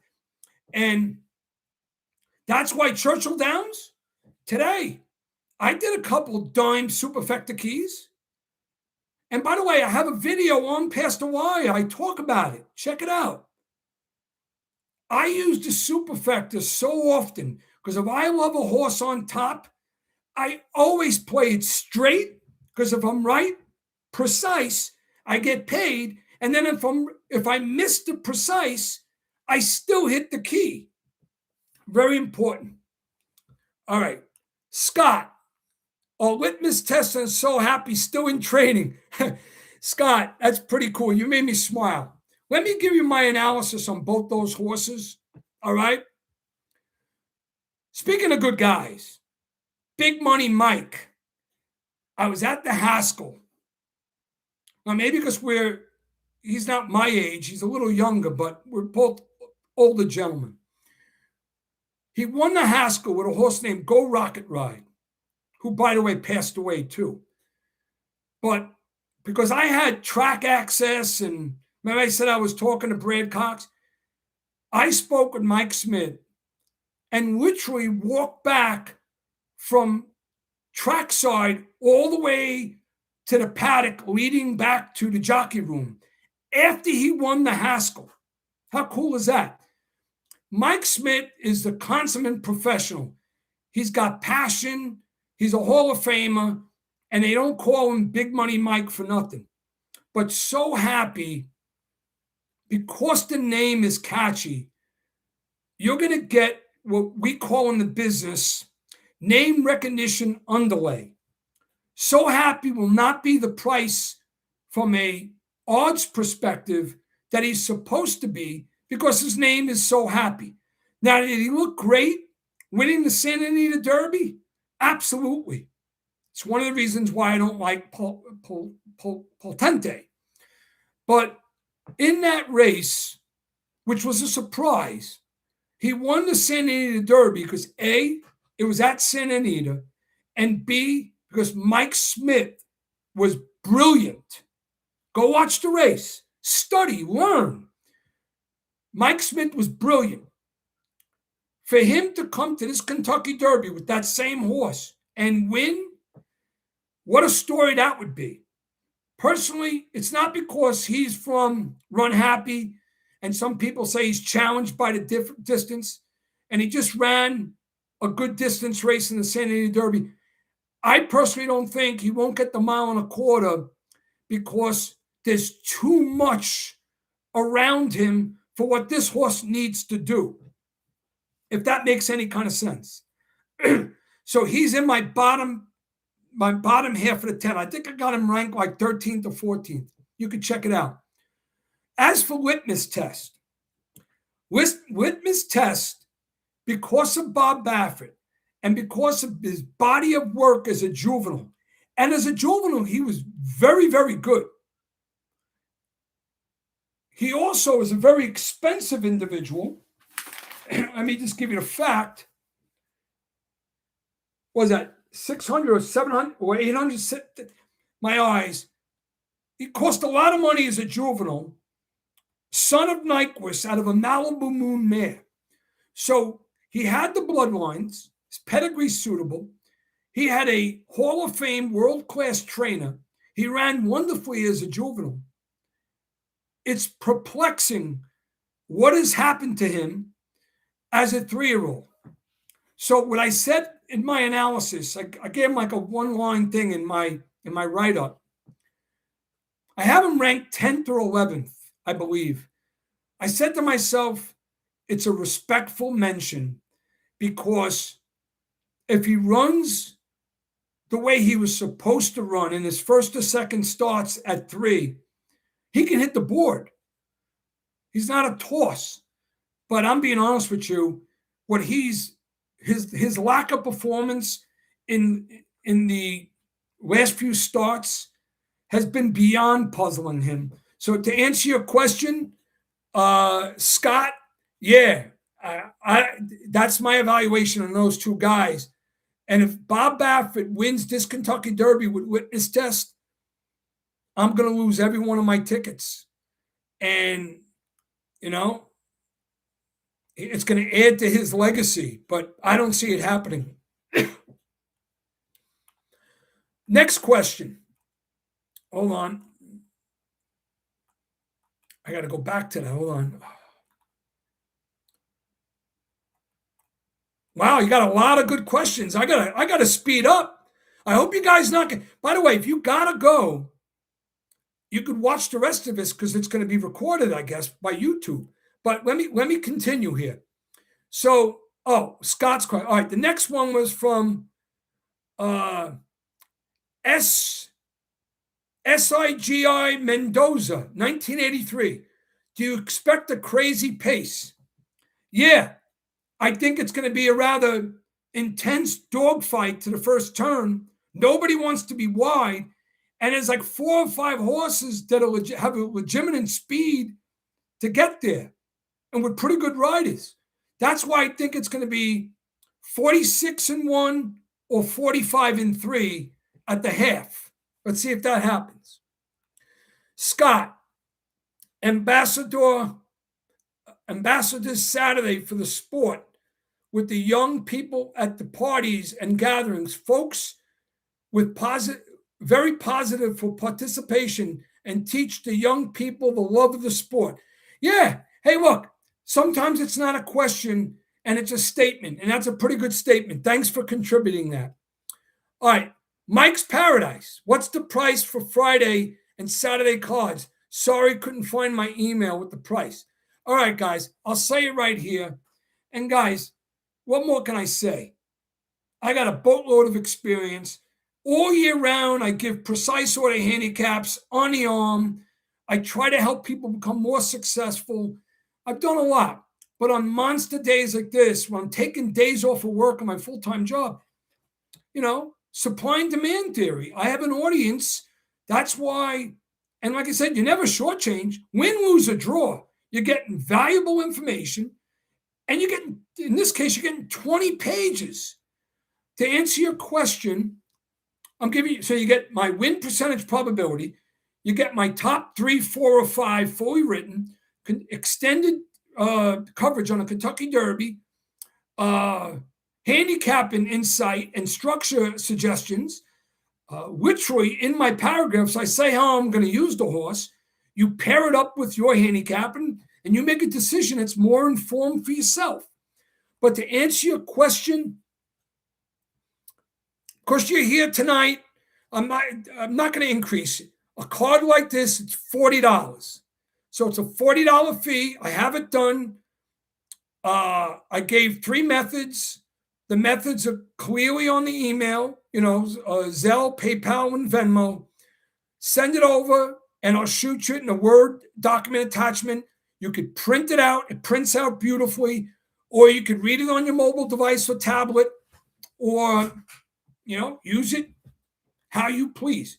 I have a handicapper that's pretty good, and he's doing things like 30 years. But you know what? He doesn't want to bet unless he knows what I have, because he knows the mental case I am and how much work I put into it. So, yeah, can I be wrong? Do I throw an occasional lemon at the window? Yeah, it's not my fault. It's horse racing. But you know what? I'm prepared. I'm very prepared. And my win percentage and my strike percentages for horses in my top 4 or 5, that speaks for itself. If you know, you know. I have one of my customers he's bought every one of my full cards. He's never had a losing day. You know why? Because he knows how to interpret what I'm saying.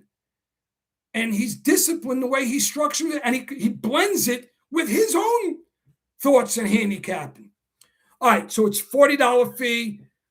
I'll be at this computer all day tomorrow. I want to thank you in advance for it. To answer your question about the Kentucky Oaks, you got my show on this channel, deep diving all 14 horses. I'm very pronounced. I think only 4 horses could win. I'm going to make one monster Kentucky Oaks double with my Commandment, a secondary with Renegade, and then the other 3 I'm doing doubles with as savers because I feel like they have a shot at winning. So watch my Oaks. In terms of the full card, I just ran out of real estate. I ran out of time. I was so feverishly involved with the Kentucky Derby script, 20 pages. Think about it. You guys writers, go ahead and try to think about thoughts in your head and dissect your notes and put together 20 pages of writing in 3 days. It's not easy. But what I may do for you guys, because you stuck around tonight, I may email a suggestive block of 3 or 4 races, or maybe a pick 5 for tomorrow. Not guaranteed. And if I do that, that'll be on the house through the email. But yeah, the fee for my Kentucky Derby handicap is $40. And by the way, great value there, because there's a lot of stuff out there that the work's not even being done, and people are buying the stuff. And trust me, you know how I know? When you've been around a block or 2, you know. Pastor Y is wonderfully legit. John's a good man. He works. He's good at what he does. But there's some other channels. I'm not mentioning names, but they're suckering people into buying opportunities that they barely did nothing. They looked at things. I don't even cross that bridge right now. It bothers me. All right. Next. What's the price? Mike Pye, thanks for the question. Well, with no rain expected the next few days, do you expect this Derby to be fast, like 2 minutes, 2:01? Good question. Listen, I don't think we're ever going to see another Secretariat, but as good as Renegade, Commandment are, and the potential of Further Ado, even though I don't like them, I wouldn't be surprised if it is a fast finishing time for the Kentucky Derby. It's not going to be record breaking, but it should be a fast, quote unquote, fast Kentucky Derby. All right, Carl, again, I got to start to expedite and read more. In the car, you sound great. You're too smart not to understand my comment above. Do you really think I'll be at the casino? Read again between the lines. LOL. Okay, he's just making a comment. Okay. Answer to you far back, like Mo Donegal. Great prep. Nowhere too far back. Horse Renegade, much better than Nose. Not that that's my pick. Listen, guys, Renegade has Irad Ortiz on him. He's not going to be rushing up for the first turn. He's got a horse. The only thing that could get into Renegade's way for competing is if a horse goes sideways or stops right in front of him in a stretch. Other than that, he's coming. Or an unforeseen injury, God forbid, but he's coming. All right. Horse bit racing. 6-speed has zero chance, but Dana Bourbon has a huge shot. I can't agree with you more. Dana Bourbon is a physical specimen who's got a wonderful glide to his stride. He's a contender. 6-speed wins. I may want to quit the game. It'll be, if 6-speed wins, the horse will be on Good Morning America Monday morning with about 30 Japanese people in the background. Scott says, remember, guys, Luis Saez got DQ'd on maximum security in a bad call. Maximum security, he wants to win the race and real bad. Wouldn't it be justice? Saez won on commandment, who Pratt won with the Florida Derby. By the way, that is a great question. And by the way, guys, Luis Saez is somebody else. Mr. Sette was right there with him. When he won the Haskell, and you could go back on Twitter, I'll send you a picture and email. Mr. Sette held the Haskell trophy. I was in the press room. I took a picture with Danny Gargan, but Luis Saez is one of the nicest guys, soft-spoken, intelligent, humble, but he's one heck of a rider. And that's a good point, Scott. He had the thrill of winning the Kentucky Derby taken from him because his trainer was a juicer too. And now he has a golden opportunity with a horse that embodies exactly what he's all about.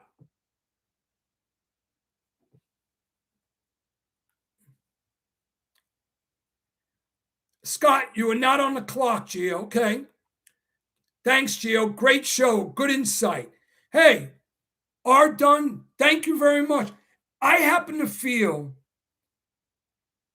and this is only because I'm a prideful individual. I'm grounded. I'm humble, but I'm getting a little older. I'm 63 years old. And I actually am joyous when I can contribute by sharing my experience and my knowledge and my ability to dissect and handicap to make others more successful, one way or another. It just makes me happy. So thank you for that.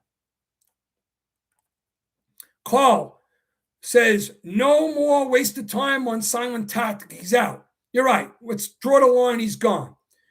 John Eldon again. Are you as high on commandment as you were on sovereignty? That could be one of the best questions of the night. The answer is, and thank you for remember, when sovereignty won the street sense, again, go back and watch the race as a 2-year-old. Not only did I have him that day, but I loved him. And then I felt compelled to follow him. I never, and I swear, I never used journalism on any of my tickets on top. I was so high on sovereignty, Godolphin Blue, Alvarado, Bill Mott. You know, people will call me Pope Sette because there were some other people that were new to the game and they felt my energy. And I know some people that who got money and they put a lot of money on him. And the way he ran down journalism was a thing of beauty. So I got to be honest, I did like sovereignty a little more, but I'm still very high on commandment. I didn't think sovereignty could lose. And guess what happened to me, folks? I got screwed because I had a monster exacta with number 21 Baeza. And Baeza came down the lane, but he couldn't get to journalism. You know how much money I would have made with my sovereignty Baeza exacta? Guys, when I say I go large, back in the day, my exacta max was 10 or 20 bucks. But when I really feel an exacta, I don't hesitate to put 200 or 300 on it because I know I've invested the time in. Can I put 1,000 on it? No, I just don't have that kind of money. But I make money in other ways. But that's my answer to that question. I did like sovereignty a little more, but I'm very high on commandment. D Source says tactical also. True. Tommy, aloha. Aloha, Tommy. Aloha, Tommy's in the room. Tommy says 111, 12, 6. If I got that right, he's got Renegade. 11 sounds like it's incredible. That's my horse, who I have third.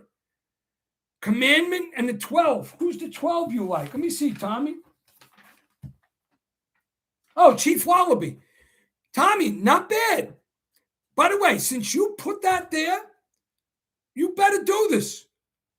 What does it cost for a Dunkin' Donut, jelly donut, and a cup of coffee? $7? Put $7 cold on that superfecta.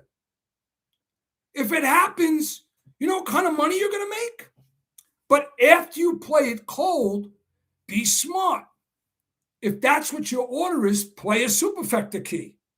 All right? I'm glad we're going along tonight. You know why? Because this is important stuff, and this will forever be saved.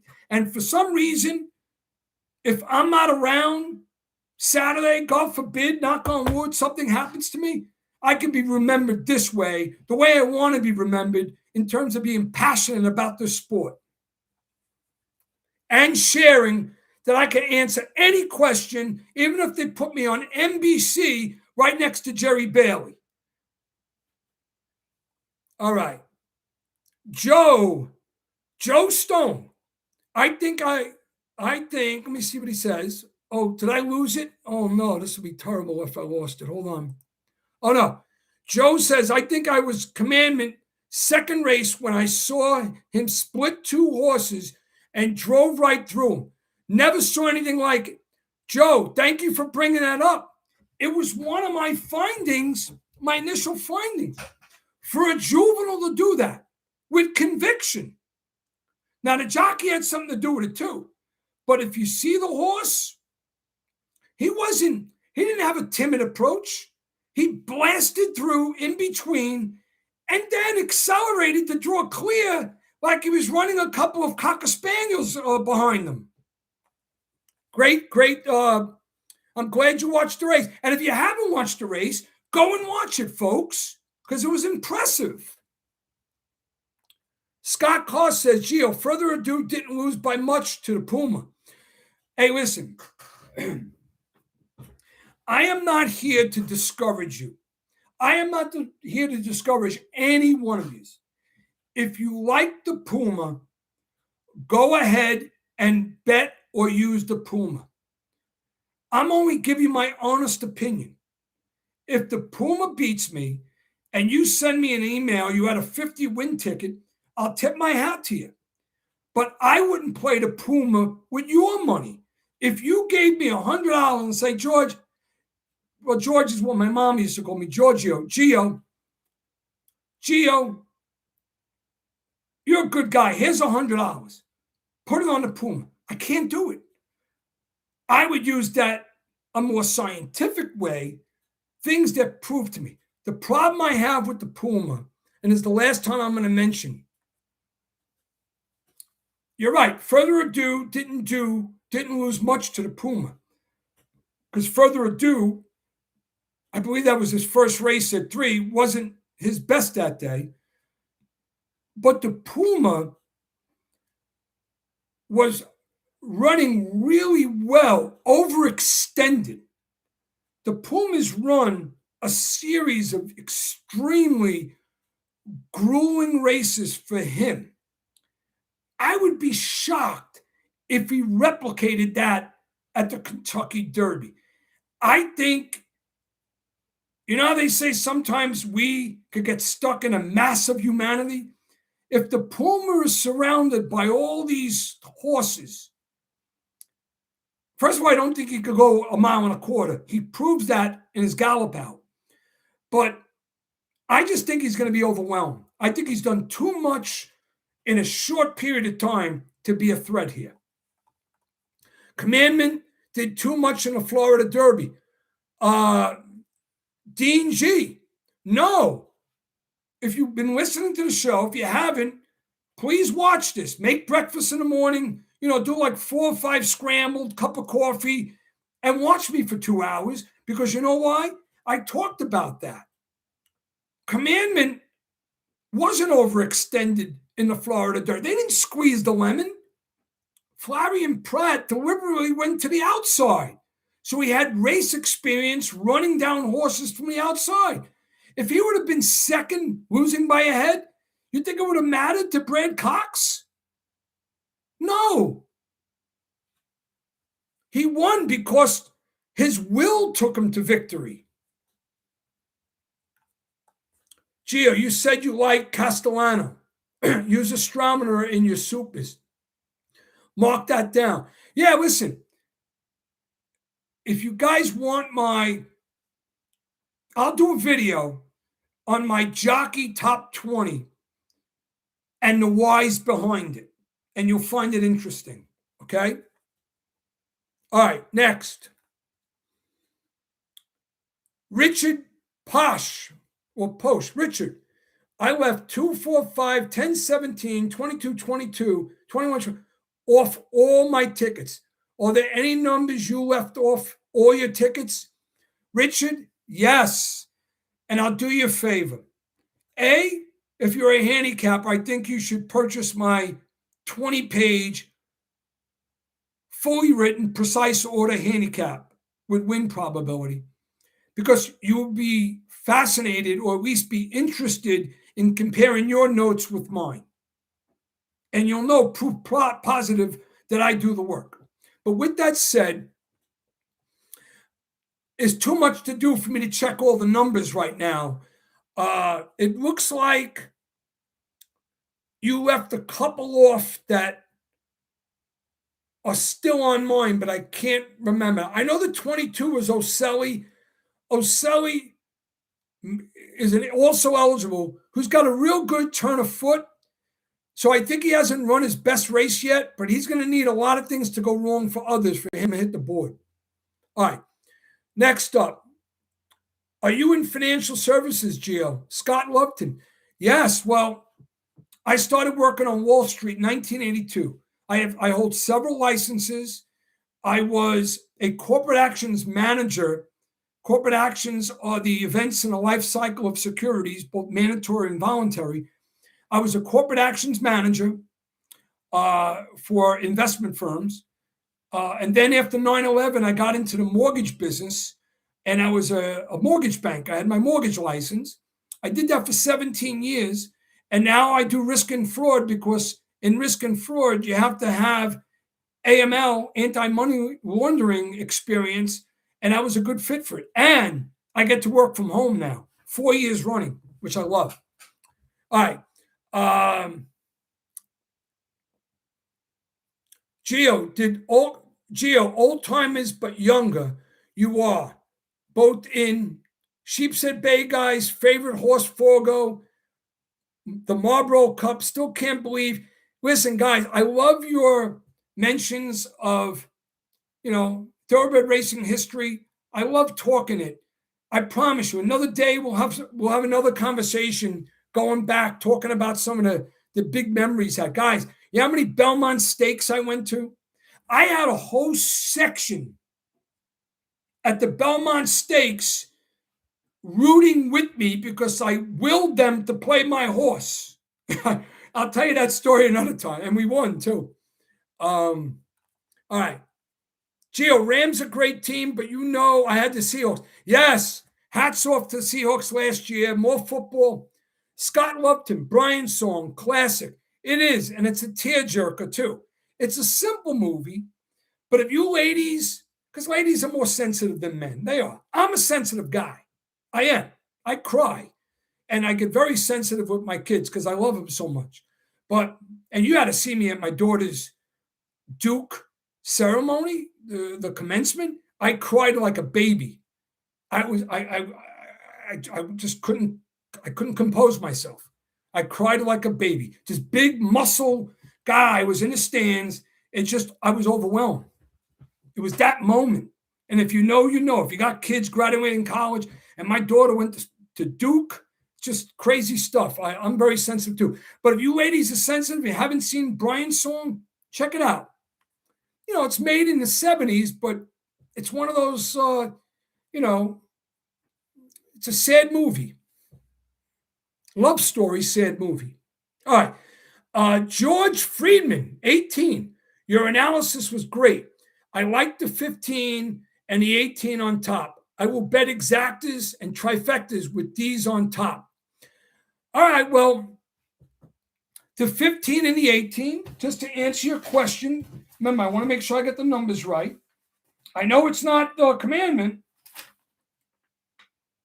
All right, you're an emerging market and further ado. Hey, listen, I have no problem with someone wanting to back those two, but you're rolling the dice using horses who lack the needed foundation that's been proven, not by 10 years, not by 30 years, not by 70 years, by 140 years. Forget Mage. You want to look at Justify? Okay, it happened. But that's what you're up against. All right? All right. Next up. Okay. When I first looked at the field after the draw, the first exactor I thought of was 6-1. Hey, Daniel D. You know what? Very good observation. Very good observation. And don't be afraid to stand by. Trust me when I say this. If the exactor is 6-1, Mr. Sette will be in Atlantic City with Selective Company, not Saturday night, Sunday night into Monday, because I'm off Monday, in major celebratory fashion. Joe Stone, nobody does it like you, Gio. Hey, Joe, I appreciate it, man.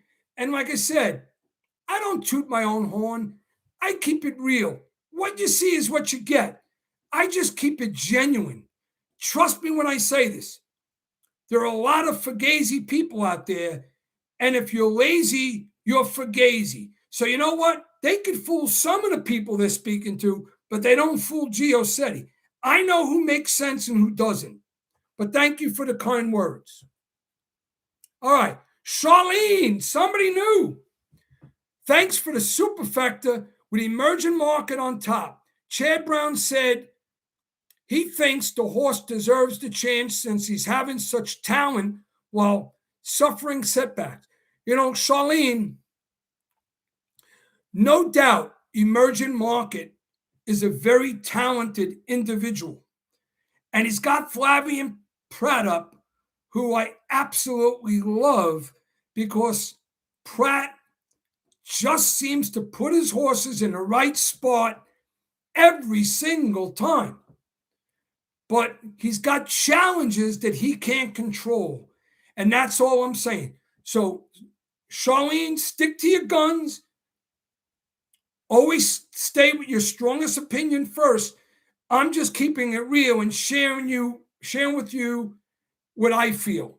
Okay. I think emerging market could be a very big threat at the Travis at Saratoga in August. It's a different story.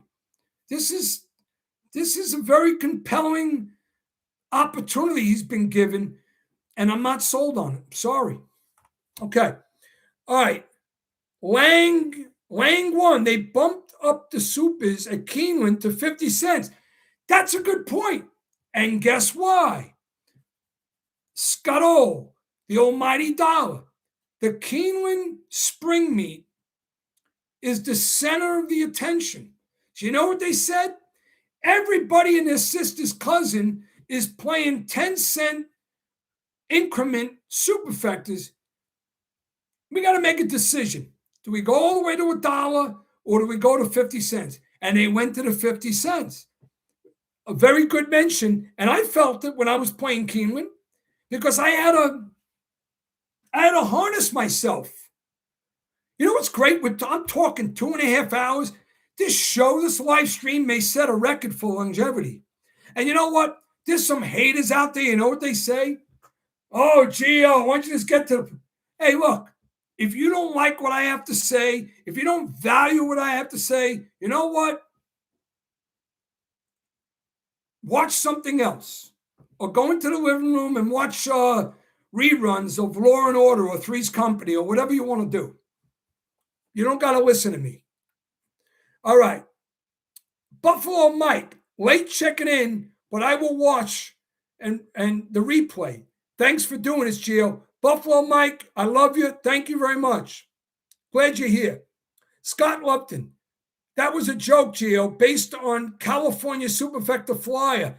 Yeah, I told you, if that guy hits that California Superfecta, he should be on Good Morning America on Monday morning, showing his ticket.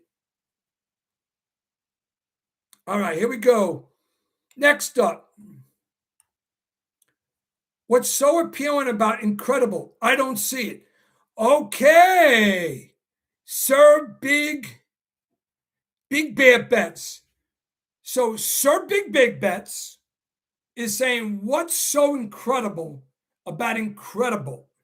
Well, I don't have to look at this because I studied him. But if you want, I'll be precise and I'll remind myself. Without looking, before I even go to the chart, Incredible not only ran as a juvenile, but he ran impressively as a juvenile, and he ran impressively as a juvenile over the Churchill Downs soil. Furthermore, in those races, go ahead and watch. Go ahead and watch how handy and athletic he was. Watch how he responds when the jockey urges him. He took care of business. When he came back to make his first start at 3 in the Holy Bull, I don't know if it was the mosquitoes in South Florida. I don't know what it was.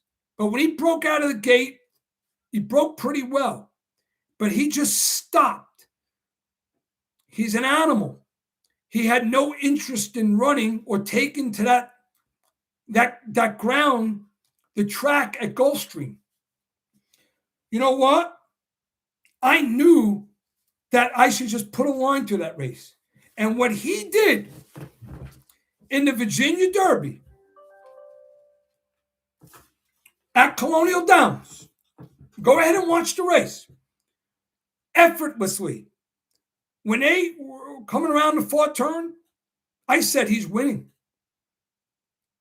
Now, he was my second choice that day.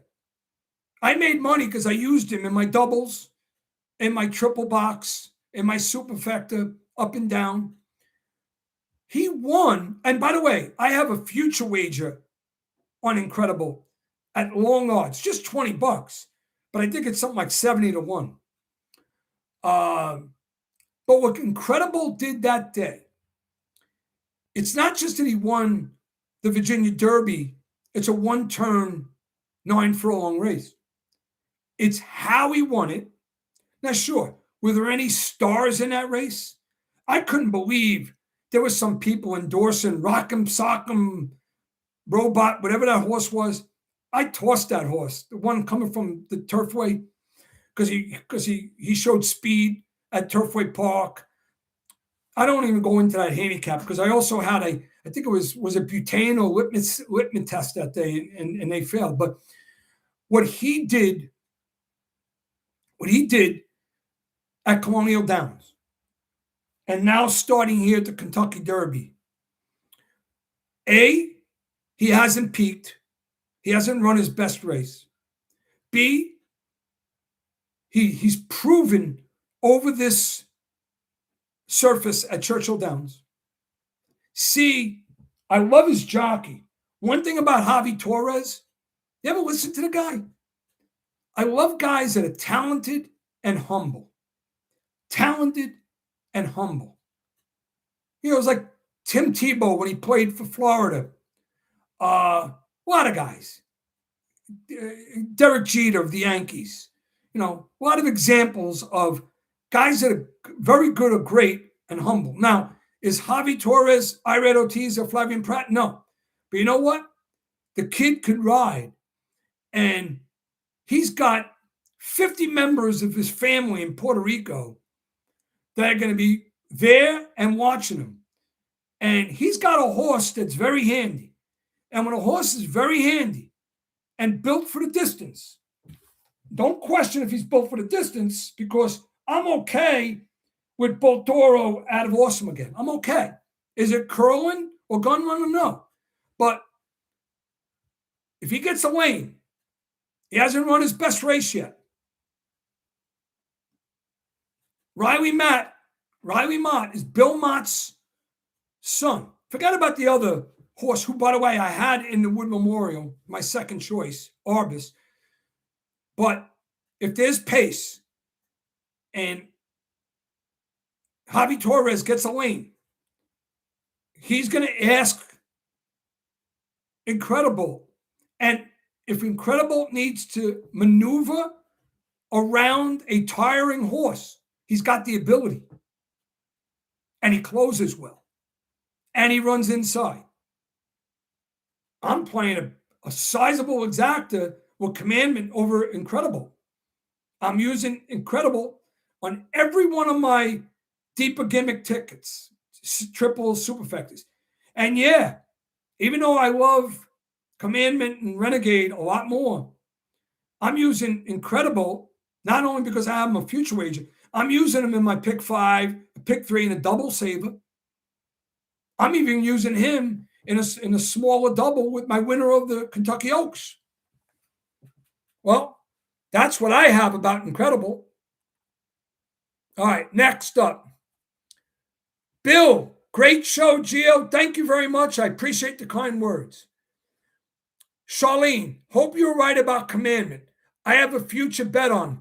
Charlene, that is absolutely delicious. Listen, it's horse racing. We know what's happened at various Kentucky Derbies. The year that Rich Strike won, Mr. Sette was on Epic Center and I forgot his name, Zandon. I thought my exacta was home. And then Sonny Leone beats me. It's the Kentucky Derby. Sometimes crazy things happen. I will say one thing. I trust Luis Saez, and if Commandment has to fight down the lane, he will, and he'll probably beat somebody in the fight he's having. Taylor Fishner, what do you think about keying a closer to come in second in the exacta and third in the trifecta? Big time. I agree with that entirely. The race is probably going to be, the mutuals are probably going to be closer, closer, closer, closer. If Commandment wins, he's not going to be on the lead the whole time. If Renegade wins, he'll be coming from behind. If Incredible wins, the same thing. And if Golden Tempo wins, the same thing. Even if Dan and Bourbon wins, likely the same thing. I think the speed's in a lot of trouble in this race. Scott, Brad Cox has never experienced winning the Kentucky Derby. Cox only won when taken down, when they took Medina Spirit down, and the winning months later on Mandalone, getting the win. Cox must really want to win on Saturday. You know what? Yes, he does. And you know what? He's a good guy. You know what? This is how I define a good guy. I was trackside at the Haskell. All I have is my Pastor Wire badge. Hold on, I got to just get up for a second. Adjustment. I'm right there. He could have been standing next to me with his nose up in the air and saying, who's this guy shoulder to shoulder with me? No, he wasn't. He was watching his horse run, literally trackside outside the winner's circle, where I had a badge to stay. There was a little railing in front of us. He's right there. And he gave me minutes of his own time in the magnitude of the moment. He's a good guy. And he wants to win. And you know what? He's deserving to win. He is. He's more deserving than Todd Pletcher is. Pletcher's had his days in the sun. Right? They both are good guys. But, yeah, it'd be nice. And Brad Cox really wants to win this race. I agree. All right. Taylor Fisher, do you prefer make vertical or horizontal wages and why? Hey, I love you for asking that. Mr. Sette has one rule of thumb. If I handicap a race, especially a graded stakes race, but if I handicap a card and I handicap every race, I'm betting every race. You know why? Because I don't want my work to go to waste. If I hit something precise, I'm getting paid. So to answer your question, it depends on the magnitude of the card. Some days I go more horizontally because the doubles and pick threes and pick fives are more appealing to me. And there's other days I hammer exactas and triples. And the doubles and pick threes are secondary. So I'm a variety. I'm a player that depends on the circumstances. I know a couple people that never bet vertical wages. They bet to win. They bet doubles, pick threes, pick fours, and pick fives. Now, I think that's being a little foolish because if you really handicap well enough and it's a 9-horse field and you love a horse on top, you have to have an opinion as to who's the most likely horse to finish second or third. Otherwise, you're really handicapping properly. But that's another topic. But that's my honest answer for you. All right. Anthony, Damon Burton gives Japan their first Kentucky Derby. None of these are really standing out. No, Anthony Raza, 1344. Listen, it's a possibility, only because I feel that horse has real talent. But think about this. The horse has to overcome the travel, the magnitude of Twin Spires and Churchill Downs, 150,000 people alive, 2,000 people of the media with cameras all over the place. Then an unknown rider. I don't care how good he is in Japan, but an unknown rider at Churchill Downs, let's face it, if a rider knows how the layout or the demographics are around a racetrack, he's going to be more effective. Home court advantage, right? Back in the day, I was a big baseball player. I was never tall because I'm only 5'8", but I always, I had a big stick. I used to hit extremely well the other way. I'm mentioning this because horses and jockeys are very similar. there's got to be a part of your game that makes you better one way or another at different locations or against different pitches, what I was just mentioning. So the horse looks like he's a good horse, but he's got to overcome all the talent and all those things I just mentioned. And there's more I can mention, but I got to try to shorten my responses. I think most of you like my responses being long, but we're on this for, I'm almost at this 3 hours. This is amazing. Maybe we'll set a YouTube record. And please take this video, like it, comment on it, which they are, and share it when it's on my channel. Send it to some people. Say, listen, Gio's speaking to us for like 3 hours. But if you want to know as much as you could possibly know about the Kentucky Derby in a different type of way, then give this guy a listen. All right. All right. I answered your question about the Japanese horse. All right. Oh, wow. We're coming towards the end. All right. Carl, last comment. I told you to watch the best horse ever.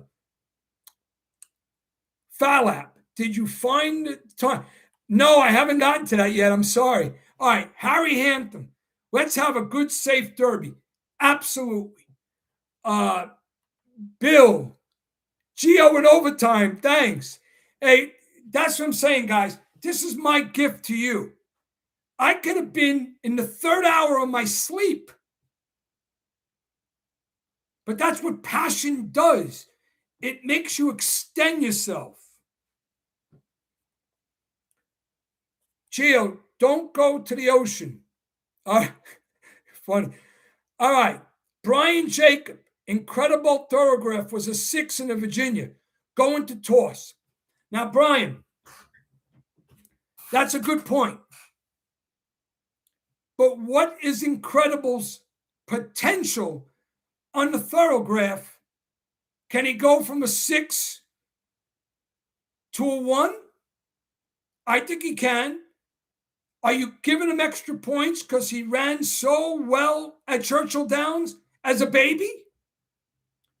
Sometimes you got to think outside of the box. All right? Like I said, if you want to toss him, then toss him. And if you're right, you're right. I tip my hat.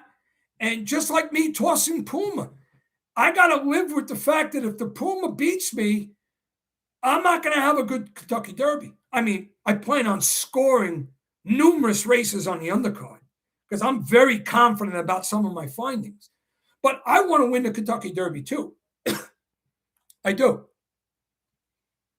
So, good point about the 6, but you haven't seen the best of Incredible. I promise you. And if it's not Saturday, it'll be at the Preakness or it'll be at the Haskell. He's going to shine, and he's got a good jockey on him from a good barn because Bill Mott is teaching Raleigh Mott the right way.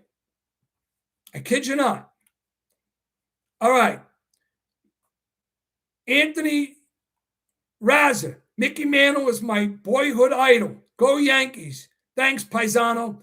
Hey, we're going to say goodnight in a minute. Yankees, Mickey Mantle. Hey, I'm a baseball card collector, and I'm a baseball historian. I love baseball. How about the World Series last year? I was biting my nails. It was just sick. And the Yankees weren't even in it. I just love baseball and Yankee history and Major League Baseball history. So I second that. Pavlonio will be there at the end of this race. He will not fade. Matthew, that could be a very astute comment. If that's what you're feeling, then stick to it and share with all your horse racing buddies. Personally, I think he's a fast horse. But at the Kentucky Derby, when there's a dogfight to the first turn, when you got Potente and Litmus Test and Japanese 6-speed and everybody and their sister's cousin looking for positioning and trying to fight early on. When the real heavy hitters inevitably going to be coming, it's going to be hard for him to hang on and not get past in a stretch. But it's a good comment, and thanks for sharing. Joe Stone, you don't have to answer, but I wanted to ask you about some tracks. It always seems I can't win. Joe, I can tell you, I could give you pearls about every single racetrack. You know what I do sometimes? Sometimes Gio Sette handicaps like the full card at Woodbine or the full card. I don't do Merrill and Laurel, but, sure, I go with the main circuits, Keeneland, Saratoga, Churchill, Turfway in the winter I do, Gulfstream, some Tampa, but they all have their different level of not only configuration, but you got to know how to play each track. You got to know which bonds are successful, which riders know the track and the turf course the best. That's a very deep conversation, my man. But I'm a good guy to ask. Maybe we'll talk about it one day. Multiple front Taylor Fisher 7744 says, when choosing between multiple front runners, how do you determine which one is the best? Very good question. Very good question. Class, pedigree / bloodlines, trainer / conditioner / overall bond, ownership, and what the horse has demonstrated to me on the racetrack. So if a horse got speed and things don't go his way, if the jockey sets him back a bit, does he respond? Or if things go his way, why and how does he hang on? There's a lot of contributing factors. That's more for another conversation. I hope I answered your question. Bill, Buster Posey, one of the best in San Francisco. Watch. Yes, good guy. Always liked him in the Giants offense and a good defensive player too. Giants baseball, a lot of stories, man, too. Back in the day. We'll talk. Brian, thanks, Gio. Good insight. Good luck, brother. Let's go get him. All right. So the comments have ended. We're not going to talk about the Kentucky Oaks. I'm sorry. I got to go. I thank you for joining. Please like and share. We were together for 2 hours and 48 minutes. I'm hoping that you appreciate it and you got some value out of it. And you know what? If you're a fan of another channel, I get it. That's your entitlement. But I do appreciate your support. And everybody who's in this game knows somebody else. And, I'm trying to get to 1,000 subscribers. There are idiots out there that got 15,000 subscribers. And it bothers me. But maybe they have better graphics. Maybe they got better technology. I'm old school. Please help. All right. Thank you, Gio. Take on incredible, especially the CD angle. Hey, listen, I wouldn't let him beat you. And by the way, Torres is a talented jockey. He already won a Preakness for the coach. He's got this quiet confidence about him. Is he Pratt or Irad? No. But Incredible has not run his best race yet. And you may see it at the Kentucky Derby. Scott, you are definitely one of my favorite Yankee fans. I need you as much as you need me. The love of America's pastime brings us together. A great show. Hey, thank you very much. I appreciate the kind words, Scott. And by the way, I know for big days, there's a fee for my full card handicap. But just think about it. Use common sense. Look what you're getting, and you tell me if there's anybody else in the industry that gives you the same. Now, like guy Matt DeSantis, shout out. And also I like the guy a lot. The guy with Right at the Wire, Alex, good guy. Shout out to Alex at Right at the Wire. I hung out with him at the track. Good guy, knowledgeable, knows his shit. But you know what? That's what I'm saying. I connect with guys that are my flavor. These days, I saw a show one day. The guy had to be 21 years old, and I couldn't believe what he was saying. Now, yeah, there's some smart 21-year-olds, but how much can you know? You're 21. Right away, you're an authority on thoroughbred racing? Get out of here. 21. It's like trying to get French food at a neighborhood Chinese takeout. Stupid. Good luck, and thanks for sharing your opinion, Sean. Charlene, you got it. Love your channel, Mrs. Sette. Thank you. I'm going to go. Let's see. What are we going to say? And by the way, I'm working on the Focus to the Finish hats, which I may run a contest eventually. I just got to get the marketing side of it, the merch. But what am I going to say, guys? Enjoy your Kentucky Oaks in prime time. Watch my show. Keep abreast of my email. I may even give some stuff out. If you don't have my handicap, the best to you. If you have my handicap, value your own opinion and blend it into mine. And if you never handicap anything, like I got a couple of rich friends. They're too busy to handicap. You know who does their handicapping? Me. It's like I'm their private consigliere. And you know what? They make money because they trust me. They make money. Can't win every day, but I win enough. And my logic makes sense because I'm covering things, leaving no stone unturned. So Buffalo Mike, that's one more thing. Sorry I missed this. Traveling to Derby today. William Rayborn, you got 2 hours and 52 minutes. And my man, who I consider a friend, who's been in my corner every step of the way, who purchased my full card precise order handicap, as he's done many times. Thank you for joining us late. I believe this will still be on YouTube. We covered so much.